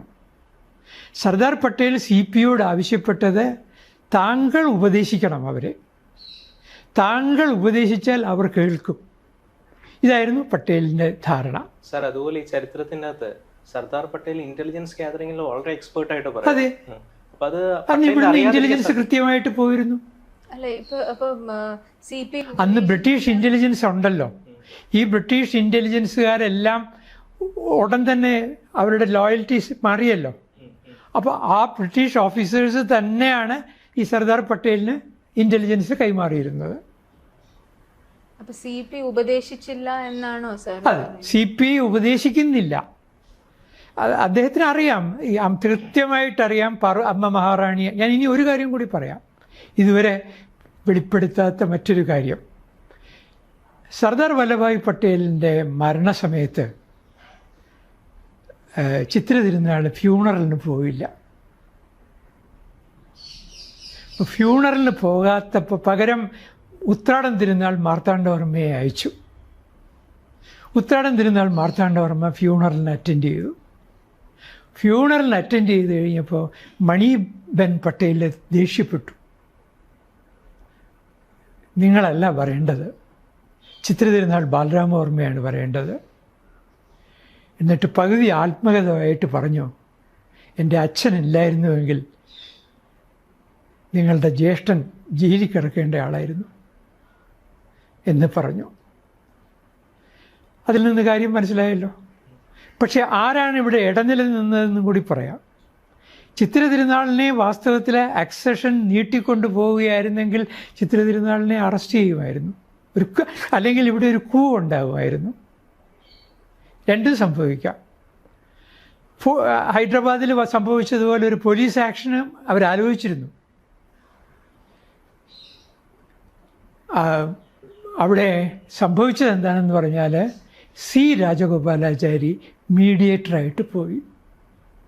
അപ്പം C രാജഗോപാലാചാരി അന്ന് ഗവർണർ ജനറലാണ്. അദ്ദേഹം പറഞ്ഞു ചിത്ര തിരുനാൾ മഹാശുദ്ധനാണ്, മാത്രമല്ല നമ്മുടെ ഒരു ഹിന്ദു രാജാവാണ്. അപ്പം നമ്മളെ ഈ സ്വതന്ത്ര ഇന്ത്യ മതേതര രാഷ്ട്രം എന്നൊക്കെ പറഞ്ഞാലും നമ്മളെ ഇവിടുത്തെ പോപ്പുലേഷൻ വൈസ് നോക്കുകയാണെങ്കിൽ ഒഫീഷ്യലി ഹിന്ദു രാഷ്ട്രമല്ലെങ്കിലും ഇമോഷണലി ഇതൊരു ഹിന്ദു രാഷ്ട്രമാണ്. തിരുവിതാംകൂർ ഒഫീഷ്യലി ഹിന്ദു രാഷ്ട്രമായിരുന്നില്ല, തിരുവിതാംകൂറായിരുന്നു. ഞാൻ പറഞ്ഞ ഇന്ത്യയുടെ കാര്യം. അപ്പോൾ അതുകൊണ്ട് ഇന്ത്യ ആദ്യം ചെയ്യുന്ന ഒരു ഹിന്ദു രാജാവിനെ പിടിച്ച് ജയിലിലിടണ്ട എന്നാര് പറഞ്ഞു? C രാജഗോപാലാചാരി. അന്ന് രാജഗോപാലാചാരിയുടെ വാക്കുകൾക്ക് വലിയ വില കൊടുത്തിരുന്നു. നെഹ്റു കൊടുക്കുന്നതിനേക്കാൾ കൂടുതൽ വില പട്ടേൽ കൊടുത്തിരുന്നു. ഇതാണ് യഥാർത്ഥത്തിൽ സംഭവിച്ചത്. അതുപോലെ ഈ റീസെന്റ് രാജകുടുംബവുമായിട്ടുള്ള ഒരു കോൺട്രവേഴ്സ്യൽ സംഭവമാണ്. അതെ, പറയാം. ഞാൻ ഉദ്ദേശിക്കുന്നത് എന്താണെന്ന് അറിയാം. ചിത്ര തിരുനാളിന് ഒരു കോൺക്യുബൈൻ ഉണ്ടെന്ന് ഞാൻ പറഞ്ഞു. ഞാൻ പറഞ്ഞതെന്ന് പറഞ്ഞാൽ അദ്ദേഹത്തിന് കോൺക്യുബൈന് അതൊക്കെ ഒരു പ്രൈവറ്റ് ആയിട്ടുള്ള കാര്യമാണ് എന്ന് വേണമെങ്കിൽ പറയാം. പക്ഷേ ഈ സംഭവം നടക്കുന്നത് 1900 early 50s. അന്ന് അദ്ദേഹം രാജപ്രമുഖനാണ്. അന്ന് അദ്ദേഹം ഒരു പവറിലിരിക്കുന്ന ആളാണ്. ആ പവറിലിരിക്കുന്ന ആളായിട്ട് പോലും അദ്ദേഹത്തിന് വിവാഹം കഴിക്കാൻ ആഗ്രഹം ഉണ്ടായിരുന്നു. ഇന്ന് മാത്രമല്ല, അദ്ദേഹത്തിന് പലയിടങ്ങളിൽ നിന്ന് പ്രപ്പോസൽസ് വന്നു. ഞാൻ ബിക്കാനീറിൽ പോയി ഒരു ദിവസം ഒരിക്കൽ. അവിടുത്തെ പാലസ് ഹോട്ടലിൽ താമസിച്ചപ്പോൾ അവിടുത്തെ മ്യൂസിയത്തിലെ കുറേറ്റർ എന്നെ ഈ ചിത്ര തിരുനാളിൻ്റെ പടം കാണിച്ചിട്ട് പറഞ്ഞു, ഇത് നിങ്ങളുടെ നാട്ടിലെ രാജാവാണ്, അറിയുമോ എന്നൊക്കെ ചോദിച്ചു. കണ്ടിട്ടുണ്ടോ? ഞാൻ പറഞ്ഞു കണ്ടിട്ടുണ്ട്, അറിയാം. എന്നിട്ട് പറഞ്ഞു ഞങ്ങളുടെ രാജകുമാരിക്ക് ഭ്രാന്തമായ പ്രേമമായിരുന്നു ചിത്ര തിരുനാളിനോട്. അവരെന്നിട്ട് ഈ മാരേജ് പ്രപ്പോസൽ കൊണ്ടുവന്നു. അപ്പോൾ അവരെ പോലെയുള്ള ഒരു വളരെ സുന്ദരിയായ, വളരെ പ്രഗത്ഭയായ, കഴിവുള്ള ഒരു ആളെ പോലെയുള്ള അനേകം ആളുകളെ പ്രിൻസസ്സുമാർ കല്യാണം കഴിക്കാൻ ആഗ്രഹിച്ചു. അക്കാലത്ത് ദ മോസ്റ്റ് എലിജിബിൾ ബാച്ചിലർ ആയിരുന്നു ചിത്ര തിരുനാൾ. സമ്മതിക്കാതിരുന്നത് അമ്മയ്ക്ക് പിന്നെ ഭരണം നഷ്ടപ്പെടും, കൺട്രോൾ പോകും, പിന്നെ തലയണ മന്ത്രം വരില്ലേ. മകൻ ദുർബലനാണെന്ന് അമ്മയ്ക്ക് നന്നായിട്ടറിയാം, നമ്മളെക്കാളൊക്കെ അറിയാം, അല്ലെങ്കിൽ അന്നത്തെ പ്രജകളെക്കാൾ നന്നായിട്ടറിയാം, അല്ലെങ്കിൽ അന്നത്തെ പൗരന്മാരെക്കാൾ നന്നായിട്ടറിയാം. അതുകൊണ്ട് തന്നെയാണ് സിമ്പിൾ. ഇത് മാത്രമല്ല, അദ്ദേഹം കൺഫ്യൂസ് ചെയ്തിട്ടുണ്ട്, അതും എനിക്ക് അറിയാം. ഫാമിലി മെമ്പറിൽ ഒരാളിനോട്, അത് ഞാൻ പേരിപ്പോൾ പറയാൻ ബുദ്ധിമുട്ടുണ്ട്, അമ്മയ്ക്കിഷ്ടം അമ്മാവൻ എന്താ കല്യാണം കഴിക്കാത്തത് എന്ന് ഒരു ഫാമിലി മെമ്പർ ചോദിക്കാൻ ധൈര്യമുള്ള ഒരാൾ. അമ്മയ്ക്കിഷ്ടമാവില്ല എന്ന് അദ്ദേഹം പറഞ്ഞു. ആരോടെ? ഈ മെമ്പറിനോട്. അതുകൊണ്ട് മാത്രമാണ് അങ്ങനെയുള്ള ഒരാളിന് സംഭവിച്ച അദ്ദേഹത്തിൻ്റെ കുടുംബജീവിതത്തിലെ ഒരു ഇൻസിഡൻറ്റ് ഞാൻ വളരെ വളരെ ചുരുങ്ങിയ വാക്കുകളിലാണ് ഈ പുസ്തകത്തിൽ അതിനെക്കുറിച്ച് പറയുന്നത്. ഒരു കോൺക്യുബൈൻ ഉണ്ടായി എന്ന് മാത്രമല്ല, ആ കോൺക്യുബൈൻ ഉണ്ടായി എന്ന് ഞാൻ പറയുമ്പോൾ എൻ്റെ കയ്യിൽ എല്ലാ തെളിവുകളും ഉണ്ട്. ആ ഡോക്ടറെ എനിക്കറിയാം, എൻ്റെ കുടുംബത്തിൽ എൻ്റെ ബന്ധുവാണ്. കുറച്ചുകൂടെ കൃത്യമായി പറഞ്ഞാൽ എൻ്റെ ഭാര്യയുടെ അമ്മമ്മയാണ് doctor JV Chellamma. Doctor JV ചെല്ലമ്മയാണ് അറ്റൻഡ് ചെയ്തത്. ഒരു ഹോസ്പിറ്റലിൽ വെച്ച് പ്രസവിക്കുന്നത് 4 പേര് അറിയുമെന്ന് വിചാരിച്ചിട്ട് ഒരു പ്രൈവറ്റ് ഹൗസ് വാടകയ്ക്കെടുത്ത് അതിനെ ഹോസ്പിറ്റലാക്കിയിട്ടാണ് ചെയ്തത്. ആ കുട്ടിയെ പിന്നീട് ഹോളി ഏഞ്ചൽസ് കോൺവെൻറ്റിൽ ചേർക്കുകയാണ്. ആ കുട്ടിക്ക് പേരിടുന്നത് അമ്മയുടെ പേരാണ് ഇടുന്നത്, സേതു പാർവതിബായി തങ്കച്ചി എന്നും കൂടിയുണ്ട്. ആ സേതു പാർവതിബായി തങ്കച്ചി MAക്ക് പഠിക്കുന്ന കാലത്ത് അവരെ വിവാഹം കഴിക്കുന്നു. അതിനു മുമ്പ് അവരെ പല വിവാഹാലോചനകൾ നടക്കുന്നു. ചിത്ര തിരുനാൾ ബാലരാമവർമ്മ തന്നെ വിവാഹാലോചനയ്ക്ക് മുൻകൈ എടുക്കുന്നു. ഒരു IAS ഓഫീസറെ വിവാഹം ആലോചിക്കുന്നു. അപ്പോൾ IAS ഓഫീസറുടെ അച്ഛൻ പറയുന്നു, തമ്പുരാൻ വന്ന് വിവാഹം നടത്തുമെങ്കിൽ ഞാൻ സമ്മതിക്കും. അയ്യോ, അത് പറ്റുകയില്ല എന്ന് പറഞ്ഞു. ഇത് എൻ്റെ ഭാര്യയല്ല, കോൺക്യുബൈനാണ്. അപ്പോൾ അദ്ദേഹം അതിൽ നിന്ന് മാറി. ഞാൻ വേണമെങ്കിൽ പേര് വേണ്ട, റെക്കോർഡ് ചെയ്യുമ്പോൾ പറയണ്ട. എന്നോട് ആ IAS ഓഫീസർ തന്നെ എന്നോട് പറഞ്ഞിട്ടുണ്ട്, അദ്ദേഹത്തിന് അത് പറയാൻ മടിയില്ല. ഇരിക്കട്ടെ. അത് കഴിഞ്ഞിട്ട് അദ്ദേഹത്തെ സിനിമാ താരമായ ശാരദയുടെ ഒരു ബന്ധു വിവാഹം കഴിക്കുന്നു. ഞാൻ ആ കാര്യമൊന്നും എൻ്റെ പുസ്തകത്തിൽ പറയുന്നില്ല, കാരണം അത്രയും ഡീറ്റെയിൽസ് ആവശ്യമില്ല. ഞാൻ ചിത്ര തിരുനാളിൻ്റെ ജീവചരിത്രം എഴുതുകയാണെങ്കിൽ പറയേണ്ട അത്രയും കാര്യങ്ങൾ എനിക്കിതിനകത്ത് പറയുന്നത്. ഞാൻ ട്രാവൻകൂറിൻ്റെ ഹിസ്റ്ററി അല്ലേ പറയുന്നത്. അവസാനം അവർ മരിക്കുകയാണ്. മകളുണ്ട്, ചിത്ര തിരുനാളിൻ്റെ ഡോക്ടർ ഇപ്പോൾ ഇല്ല. തീർന്നില്ല. ഹോളി ഏഞ്ചൽസ് കോൺവെൻറ്റിൽ ചേർക്കുമ്പോൾ ചിത്ര തിരുനാളിൻ്റെ സമ്മതത്തോടുകൂടി ഫാദർ ബാലരാമവർമ്മ എന്ന് വെക്കുകയാണ്. ഗാർഡിയൻ എന്നല്ല, സർട്ടിഫിക്കറ്റ് കയ്യിലുണ്ട്. അവിടെ ഇത് ഈ പറഞ്ഞ കഥ പലർക്കും അറിയാം. ഇപ്പം പലർക്കും അറിയാം, because she studied with some of the people in this city itself. പക്ഷെ ഇത് അങ്ങനെ ഒളിക്കേണ്ട ഒരു കാര്യമായിരുന്നെങ്കിൽ ബാലരാമവർമ്മ സ്വന്തം പേര് അവിടെ കൊടുക്കുമായിരുന്നു. അല്ല, ഞാൻ പറഞ്ഞില്ലേ, വിവാഹം നടക്കുന്ന സമയത്ത്. അല്ല, my question is if he had to or if the palace had to. അമ്മയെ പേടിയാണ്. പക്ഷെ അമ്മയ്ക്ക് അറിയാലോ ഈ പേര്. പക്ഷെ ഒഫീഷ്യലായിട്ട് സമ്മതിക്കരുത്, ഭാര്യയായിട്ട് കൊട്ടാരത്തിൽ വിളിച്ച് താമസിപ്പിക്കരുത്. അതവർ സ്ട്രിക്റ്റായിട്ട് അമ്മ പറഞ്ഞിരുന്നു. ഒരു കാരണവശാലും കവടിയാർ പാലസിലേക്ക് നീ വിളിച്ചുകൊണ്ട് വരരുത്. പക്ഷെ അവിടെ ഒരു കോൺട്രഡിക്ഷൻ അവിടെ ഇല്ലേ sir? Because when you are officially giving your name for admission in A college, ഇങ്ങനെ എൻ്റെ ഫാദറിന്റെ പേരിൽ എൻ്റെ പേരിട്ടോളാൻ പറയുമ്പോ ഇത് എന്തായാലും നാട്ടുകാരെ ഒളിച്ചിട്ടാണല്ലോ ഇത് ചെയ്യാത്തത്. അപ്പൊ ഇവിടെ you making it public in A document. നമുക്ക് മനുഷ്യ മനസ്സിന്റെ ചിന്താഗതികളെ അന്ന് ചിത്ര തിരുനാളിന്റെ മനസ്സിലുണ്ടായിരുന്നത് എന്താണെന്ന് എനിക്ക് ഊഹിക്കാനേ കഴിയുള്ളൂ. എനിക്കൊരു കൃത്യമായ ഒരു ആൻസർ തരാൻ പറ്റില്ല. അറിയില്ല, ഞാനും അതിനൊരു ഉത്തരം എനിക്കും കിട്ടിയിട്ടില്ല. ഞാൻ നിങ്ങളോട് ഈ ചോദ്യം ചോദിക്കുന്നു. അതാരും എല്ലാരും അറിയുന്നില്ലല്ലോ. അതെ, എല്ലാവരും അറിയുന്നില്ല. പാലസിലെ ഞാൻ പറഞ്ഞാൽ ഇത് 2 പത്രങ്ങൾ റിപ്പോർട്ട് ചെയ്തു. ഞാനതും പറയാം. കൗമുദി കെ ബാലകൃഷ്ണൻ്റെ കൗമുദി പത്രത്തിൽ അതേസമയത്ത് കേരള കൗമുദി, മാതൃഭൂമി, മനോരമ ഒന്നിലും റിപ്പോർട്ട് ചെയ്യുന്നില്ല. ഇൻക്ലൂഡിങ് ഇന്ത്യൻ എക്സ്പ്രസ്സിൽ റിപ്പോർട്ട് ചെയ്യുന്നില്ല. നേരെ മറിച്ച് 2 പത്രങ്ങളിലാണ് റിപ്പോർട്ട് വന്നത്. ഒന്ന് ഗോമതി എന്ന് പറഞ്ഞ തൃശ്ശൂരിലെ പത്രത്തിൽ, 2 കൗമുദി പത്രത്തിൽ. അത് തന്നെ പെട്ടെന്ന് ബൾക്ക് പർച്ചേസൊക്കെ നടത്തിയിട്ട് അവർ മൂടി വയ്ക്കുകയാണ് ചെയ്തത്.